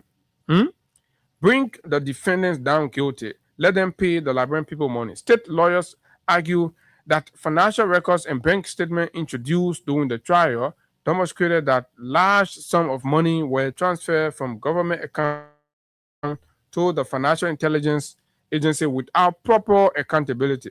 The prosecution further maintained that the FIA was not a member of the Joint Security or National Security Council and argued that, except for Jefferson Campbell, none of the accused were members of the Joint Security apparatus. According to prosecution, the defendants failed to identify any legitimate Joint Security agency that allegedly received the money. The state also referenced findings from Liberia Anti-Corruption Commission. Prosecution made these arguments. And according to the prosecution, former FIA official and member of the Joint Security apparatus failed to properly account for more than 1 billion LD, 500,000 United States dollars. Meanwhile, defense lawyers strongly challenged those counts, like I said earlier. right? Concluding, defense counsel Arthur Johnson criticized investigators for their failure, like I said earlier, to provide live CCTV footage that placed the defendants on the scene of the crime and all of that, thereby rendering the prosecution position, uh, leaving the prosecution position with huge and reasonable doubt. So, in the end, in the final analysis, the verdict came out, and Samuel Twe got acquitted of all of the crimes. Samuel Twe got acquitted of all of the crimes. And Yantin Twe got charged. The former acting justice minister Yantin Twe got found guilty for what? Theft of public funds and theft of property. Now, but then the argument on the other end will be the property that was not directly put in his possession. How did he steal it? When they play the money, when you acquitted the controller, but you say the man who was the acting minister stole the money. In the above crime, or in the crime as stipulated for Yantin Twe, pundits are arguing that the crimes can be proven beyond or before the Supreme Court, especially now that Yantin Twe and others have taken an appeal.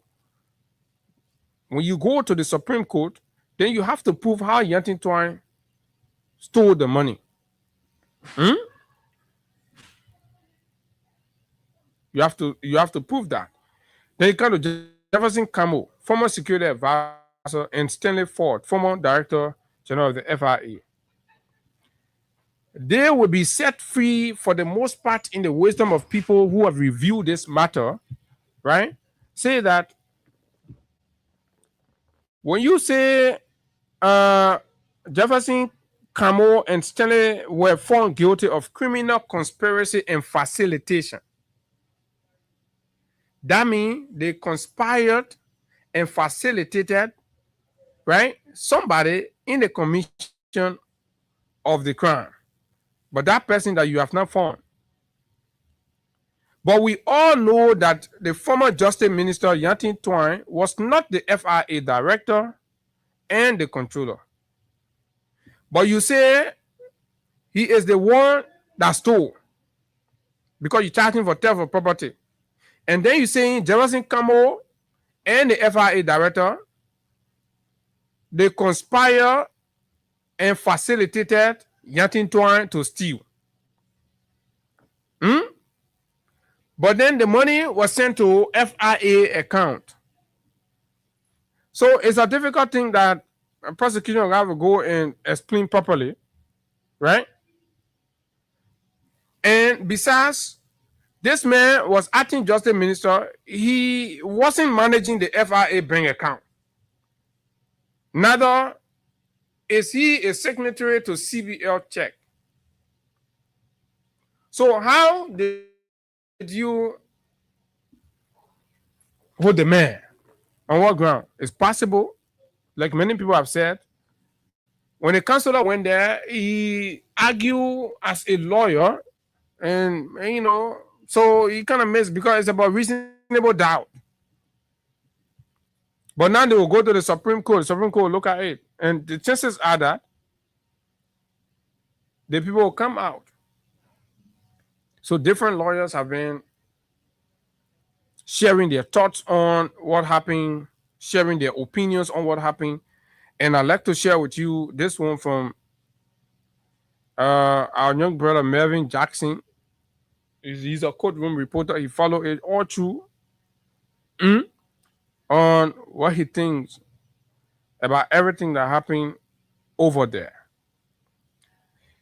Jackson said, and I read, as a judicial reporter for many years, this is my opinion on the recently held economic sabotage case involving former finance minister Samuel Twe and 4 others. Note, it's just my opinion, he said.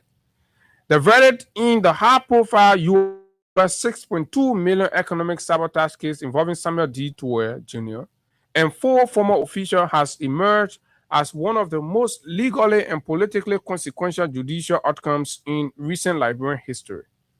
What began as the Bouaka administration's flagship anti-corruption prosecution ended not with a sweeping conviction, but with a fractured verdict that exposed deep weaknesses in the prosecution's theory whilst simultaneously preserving criminal liability against some defendants. From a judicial correspondence perspective, the case was never simply about alleged missing money. That's important to understand. It was just not just about alleged missing money. It came to the point of authoritative questions. He said it evolved into a national test of prosecutorial competence, evidentiary standards, executive authority over national security expenditures, and the extent to which anti-corruption prosecutions can survive political scrutiny in Liberia's polarized environment. At the center of the ruling was the complete acquittal of Toure and former FIA controller D. Moses P. Cooper on all counts, including economic sabotage, money laundering, theft of property, criminal conspiracy, and criminal facilitation. The jury decision effectively meant prosecutors failed to establish criminal intent or personal benefit beyond a reasonable doubt against the 2 men. Right? Prosecution failed to establish criminal intent. Prosecutor failed to prove that transaction that the UP people been passing around with, they failed to prove that it had criminal intent. So if they did not prove that, then that means that money was actually for national security purposes, unlike what the UP folks try to make it seem. And they also failed to show and prove personal benefit, whereby Samuel Toure or any of the accused that really took money and benefited themselves personally from that money. So if that's the case, that means the money went for its intended purpose, because the individual did not take the money. The government could not prove that. Legally, the acquittal sends a powerful signal about the burden of proof in criminal prosecution involving state security expenditures. The burden of proof is important. Throughout the trial, the defense consistently argued that the disputed transactions were authorized security operations conducted within executive channels during the 2023 electoral period. That was the defense argument throughout. Samuel Toure and the defense did not say, "Oh, we didn't do it." Said, "No, but we did it." But the thing we did it in line with our responsibility for the country. We did not do it to benefit ourselves. We did not do it to the money put in our pocket. It went for the country during the electoral process. So it then became the responsibility of prosecution to prove that they did not do it for the country, rather they took it and put it in their pocket. That's what the United Party struggled over the period they could not prove. But how come the ordinary rescue puppets out there, they're angry and they have the evidence, but the BB rescue people who went to court do not have the evidence? So I don't know. This is so very confusing, because they speak out there as if to say they have real evidence, they have the evidence. So how then they did not give the evidence to their BB rescue people to go and prosecute the man? Toure did not run away. Toure came back to the country and demonstrated bravery and stood before his accuser. He said, "You bring all the evidence. I'm here." Yet the jury appeared unconvinced that administrative irregularity alone amount to criminal conduct. The prosecution's greatest weakness appeared to be its inability to directly trace personal enrichment or illicit conversion of funds to Toure and Cooper. In complex financial crimes, especially economic sabotage and money laundering cases, courts generally require more than suspicion or procedural lapses. Prosecutors must establish deliberate criminal intent, unlawful benefit, or fraudulent concealment. The defense exploited this gap aggressively during cross examination and final argument. This is a perspective of a courtroom reporter who followed the trial all through. Equally significant was the jury's apparent acceptance of the defense's national security justification. Liberia's security spending framework historically operates with varying levels of confidentiality, and the defense repeatedly argued that not all classified expenditures can be publicly documented in conventional accounting formats. Hmm? That argument appeared to have created reasonable doubt, particularly regarding Tour's role as finance minister rather than direct custodian of the disputed cash withdrawal. Amen as finance minister. Hmm? Now, however, the verdict was not an outright collapse of the prosecution case. The guilty finding against Jefferson Camo, Yanti Twine, and Stanley S. Ford revealed that jurors still found elements of criminal conduct within portion of the broader conspiracy. Camo was found guilty of criminal facilitation and conspiracy. While Twine and Ford received guilty verdict on several counts despite Hank verdict. The Hank verdict. Hmm? On others. The mixed outcome suggests the jury attempted to distinguish between policy level authorization and operational execution. In other words, jurors may have concluded that Tour and Cooper lacked sufficient direct involvement in the alleged unlawful implementation of the transaction, while other defendants exercised a more active role in the handling or movement of the fund. The hung verdicts themselves are legally important. Hung verdicts on charges include theft of property and money laundering, indicate that jurors were deeply divided over whether prosecutors had sufficiently proven core elements of those crimes. The division reflects the complexity of prosecuting financial crimes tied to national security operations where documentations may be incomplete, classified, or administratively unconventional. From a broader jurisprudential standpoint, the case may become a reference point for future prosecution involving executive security spending. The ruling reinforces the principle that courts cannot criminalize state expenditure solely because procedures appear irregular unless prosecutors can prove criminal intent and unlawful appropriation. That distinction became the defining line between acquittal and conviction in this case. This is a smart point. Politically, the outcome is a significant setback for the government's anti-corruption agenda. The prosecution had publicly framed the matter as a landmark accountability case tied to alleged abuse of public resources under the former CDC administration. Instead, the acquittals of the two most prominent defendants now expose the government to accusations that the prosecution was politically motivated or prematurely assembled without airtight evidence. For the defense, the verdict presents a major vindication.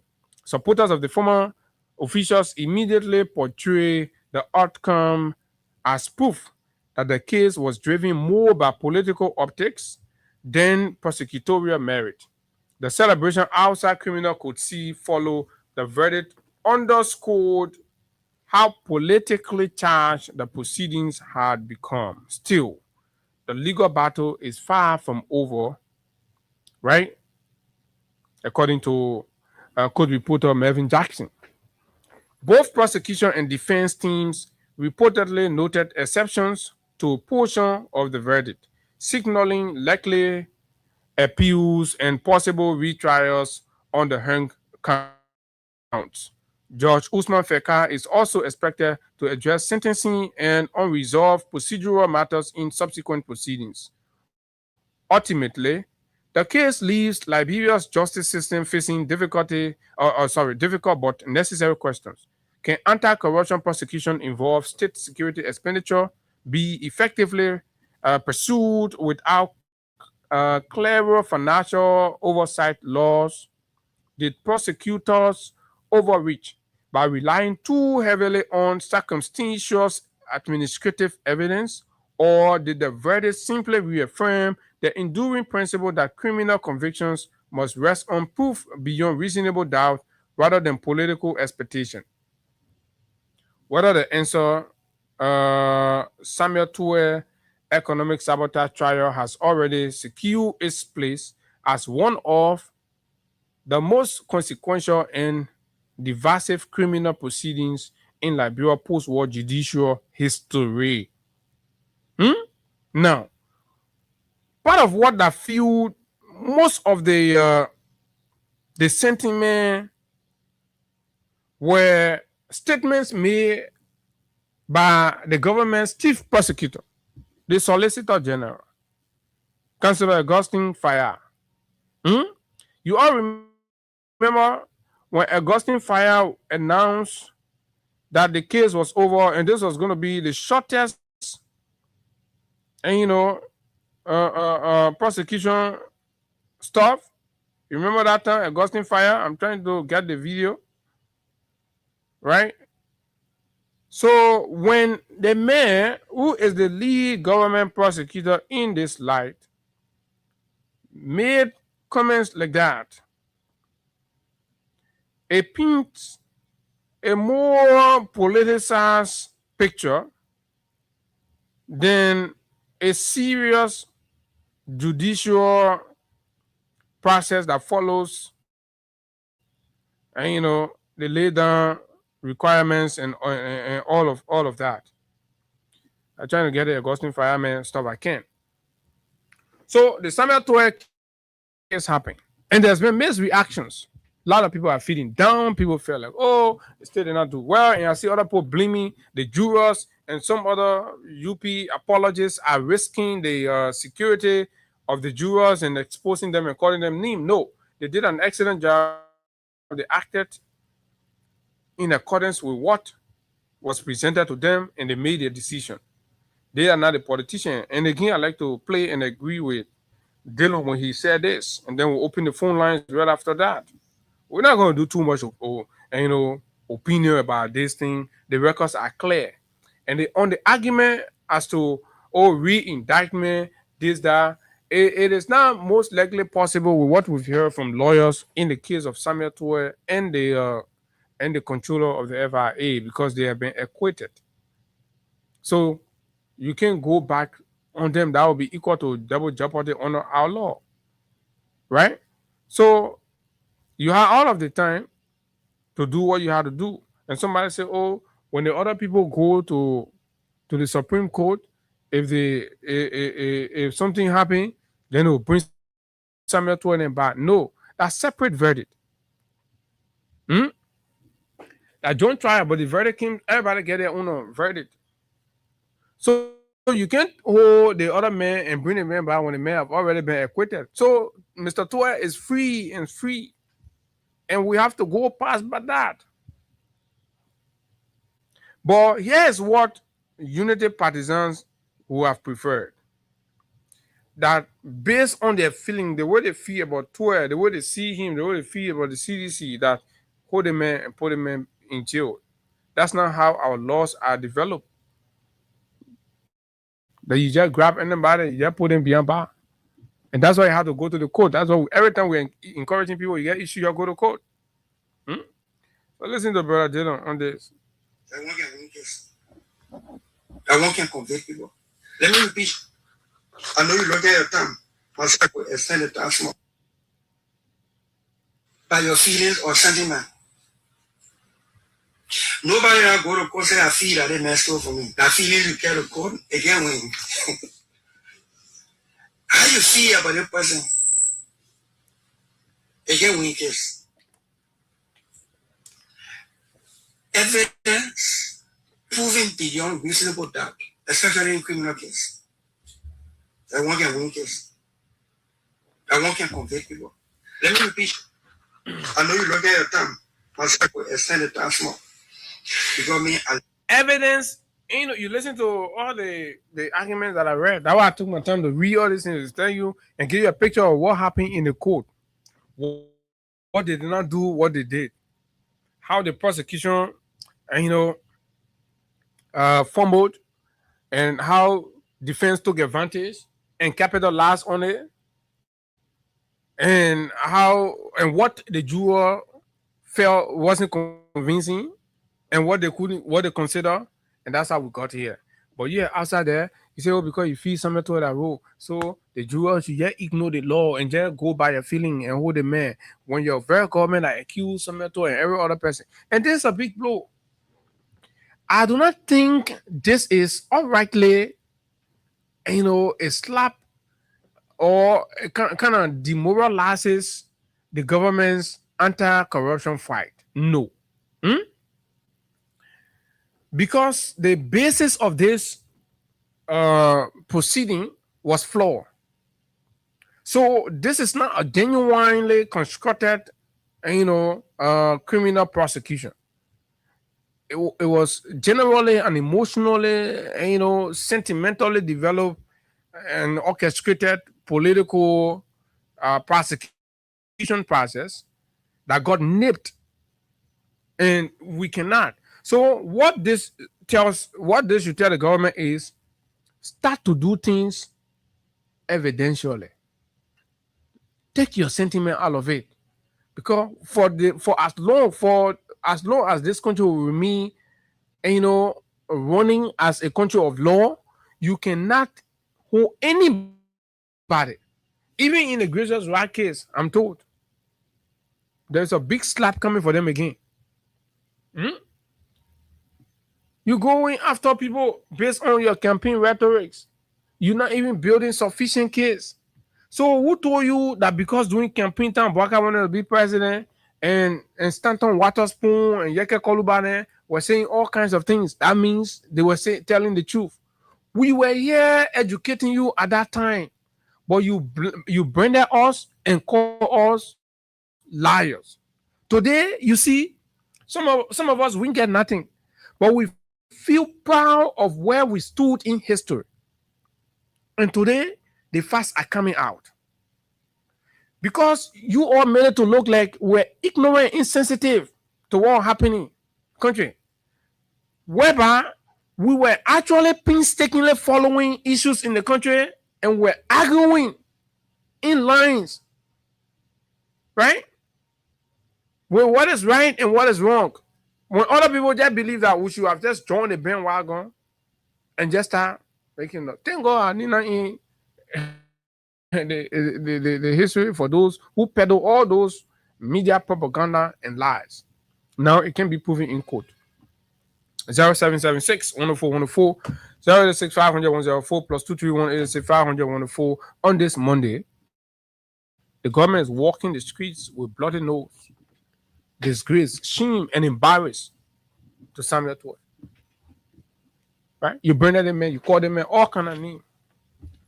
And now you go to court with the man. The man higher said the man going to run, you still going to be passing around. The man say, let's go to court. Go there. You can't prove nothing. Good morning. Let's hear you. What does this mean? Yeah, Abu. Morning. Yeah, morning, Abu. How you doing, sir? I'm okay. Go ahead. Yeah, my name is Don Gabriel. I'm calling from district number 12 this morning. You know, as you were reading, I just sitting, listening to you, Abu.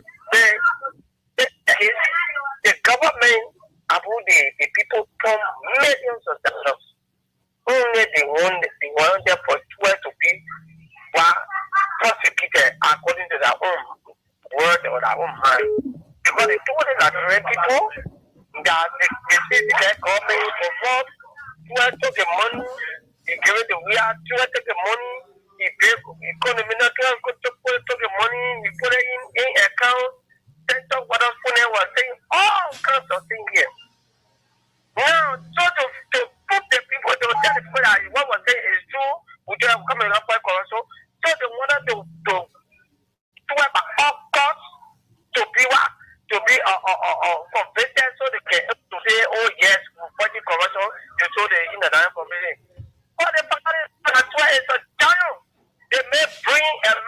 Okay, thank you very much. Good morning from the diaspora. Let's hear you. Hey, good morning, Abu. Morning. This is Rodney. Calling from Charlotte, North Carolina. Go ahead, Ronnie. I just wanted to lay the. Go ahead. Yeah, I wanted to lay this point, right? Mm-hmm. You know, the boy from the Marcos ministry, he will not have the opportunity to use this scenario for Samuel and President we are in mess of the country. That's why we are still struggling to put things together, because that was his weakest line of their messed up government. They are in man. So this is you know, these guys are not shamed. They are shameless. They're still gonna go around trying to cover their shame. So they are not. But how can this cover this? How can this cover this one up? Because if you read the court minutes, Abu, you know, these guys gonna be like, we're gonna go to the Supreme Court because we have evidence. Listen, the guys are shameless. They're not gonna take this. They are not responsible to take the laws. Under the law, the state can take appeal now. So I don't go to the Supreme Court. But did you listen to Dillon yesterday? They're just going to come on another case. Yeah, but let's see how they will do that. In different form. Yeah. Exactly so. But I mean, you elected Dillon. Shameless man like him can come and say, oh my God, you push your man off. Good morning. Good morning. Yeah, good morning, Abu. Go ahead. You push your man off, but let's hear you. Go ahead. Okay, Abu, this is Musa G. Brown, and I phoned in from New Jersey. Mm-hmm. You see, Abu, Liberia, we need to stop certain things. We need to leave politics out of real issues. Mm-hmm. We need to start making, because what has happened in this investigation, in this prosecution, it means that Liberians have not stopped to sit down and look at their country, to move their country, to use people who got their country, who got the brain on the technical know-how to join hands and move our country forward. But instead, we want to bring them down, Abu. We want to bring them down. And this is what is happening in the Samuel Tuwe case. Samuel Tuwe is a genius and he is a brain for Liberia. But instead of tapping into that brain, we try to bring him down at all costs. Even people that will not make him, even people that will come to him for consultation, we want to bring him down. The same thing happening with President Weah. Look, let me tell you something, Abu. All of those that you can see causing President Weah and denigrating him are people that he helped. So what does it mean for Mr. Tuwe and the CDC? This is a victory because you know why? All of this prosecution that was going on, the target, the main arrowhead was Samuel Tuwe. Because let me refer you to the late, so rest in peace, the late chairman of the CDC. He and Samuel Tuwe were on the talk show on Spoon on one day, and he said Tuwe were going to be prosecuted because this was the mindset. This was what they sold to Joseph Walker. This is what they sold to the public. This is what they sold. But now it's coming to backlash at them. So they get angry. So you see a brother like Mo Ali, a young brother who I admire so much, instead of working for the people, man, Mo Ali is out clear. They think it's just a matter of time. People will start getting clear. Sentiments. Sentiments must stop. Thank you. Sentiments must stop. Thank you. Sentiments must stop, and of course the backbiting, and of course all these things have got to stop. Good morning. And the corruption must stop too. Good morning. Go ahead. Yeah, this is David King, an executive of the Concerned Liberian for Justice. Go ahead. See, Abu, you know, we share this thing in 2023 Liberian people, they're not listening. So they are listening to Brother Waters' phone talking like in favor of what has happened for 12. But these were the people who were lying openly on people, calling their names. Okay? The people have thought that some 12 are going to go to jail and remain there.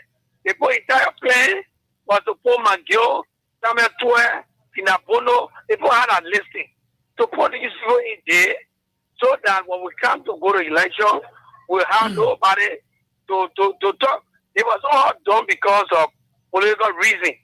Not because somebody wanted justice or somebody wanted to claim what belonged to Liberia.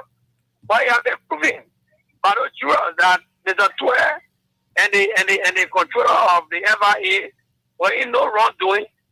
They did not steal any money. No money was stolen.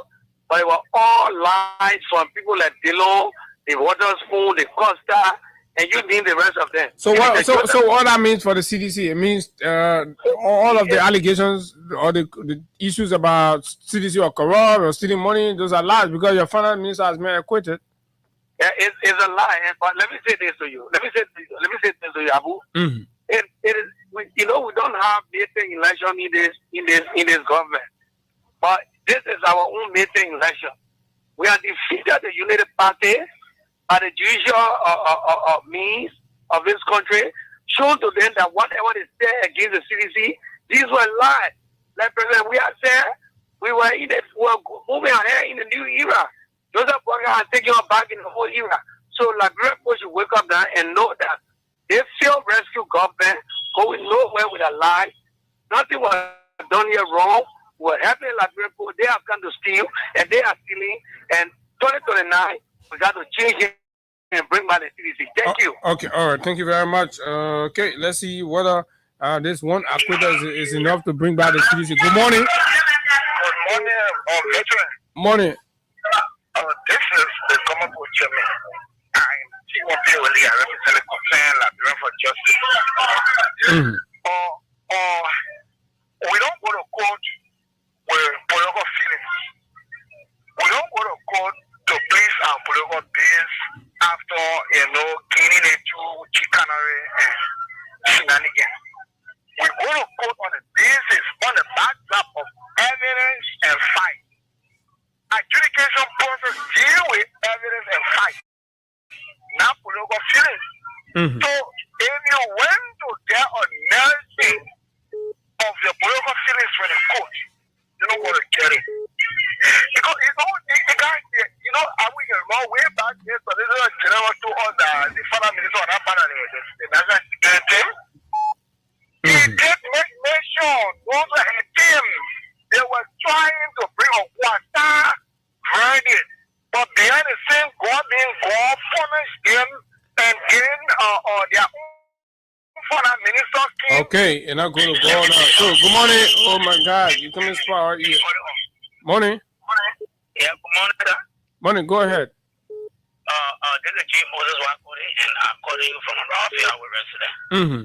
Abu, they come Friday and Saturday. It was one of the peaceful day for citizen where we talk and photo free and all my Liberian. So how your rescue friend reaction or how the reaction in the community there? The reaction in my community, my brother, it was just a Christmas. You could see everybody is happy. Everybody was rejoicing. Because when justice speak, and when you speak on site, the transparency, you can find out that people can get peace, people can get happiness. And I'm happy. Okay. We were happy because the 6.2 million that equation, it was cornered. No, now we're happy for. But we're happy because the need to it that attached to former President John Manuel we are coming back in 2029 as a president. They wanted to spoil the man leave. You know what I mean? For somebody to be indicted in that kind of criminal landmark case, you will say, that somebody was taking the money, giving it to John Weah was taking the money, giving it to Yagi Apia, giving it to Pinabono. Oh, that's the thing that they used to be saying. That the thing that they need to be saying, and So that the reason you are happy or jubilating because. The reason we're happy because Sametua have been vindicated and need a new a former president we have been vindicated. And besides that, these people who are in the position to prosecute people and causing fire are disappointed in our party. Okay, we'll talk about the disappointment, but use your time. Thank you. Let me take the last caller on this other phone. Good morning. Good morning, Abu. Morning. I'm Steven. I'm still in from a 12th Street resident of the Go ahead, Steven. Abu, the folks are 16th Street, down 16th Street, West Samuel 12 retired. We are very happy. Like just yesterday, we think our notification for that bill. And we'll move around the community to tell people of the community that Samuel 12 has been vindicated. Samuel 12 is not a criminal. He is a free man. We'll bring him back in the community. We'll arrange with him in Synchro. Because we do believe in the city. We believe in the leadership of thanks to Councilor Fulati Kofa, he is ready to steer the affairs of the city on a different level. So people from the other party will come and challenge our leaders to not bring them back in 2029. They think it will go water. Okay. We'll bring our leaders back. We'll bring the legs of Samuel Twer, the legs of Bill Twerry, the legs of Nakano Magin, and we'll carry on the octopus. Okay, thank you very much. I'm sorry I have to hold you there. Talking about bringing the people back. Nathaniel Fallow McGill has been making some big showing across the country. Political shakeups are already happening. And then this court ruling and this verdict, a non-guilty verdict for former Finance Minister Samuel D. Twer, is a huge reward for the CDC and folks when they were coming, they said across the country are saying, "Oh, this is the moment to breathe a fresh air and get ready." Oh yes, we're released. Along lines, the government fumbles, the government crumbles, the government failed to prove all of the lies and allegations and stories about Samuel Twer and the CDC folks. They say there is a war in the finance ministry, there is a war that goes down on the counter with black bear. How that kind of thing can even happen in our country? Man. How did we fall for the chicanery in the windows? This too is Liberia. And this is how we like to bring the curtains down on this Monday morning edition, Monday morning presentation of the nation's premier breakfast conversation. Freedom Money Rise from Freedom 87.9. My name is Abu Sharif, and of course it has been a very beautiful moment with you. Until we see you tomorrow, do have yourself a wonderful time from the nation's capital. Bye-bye.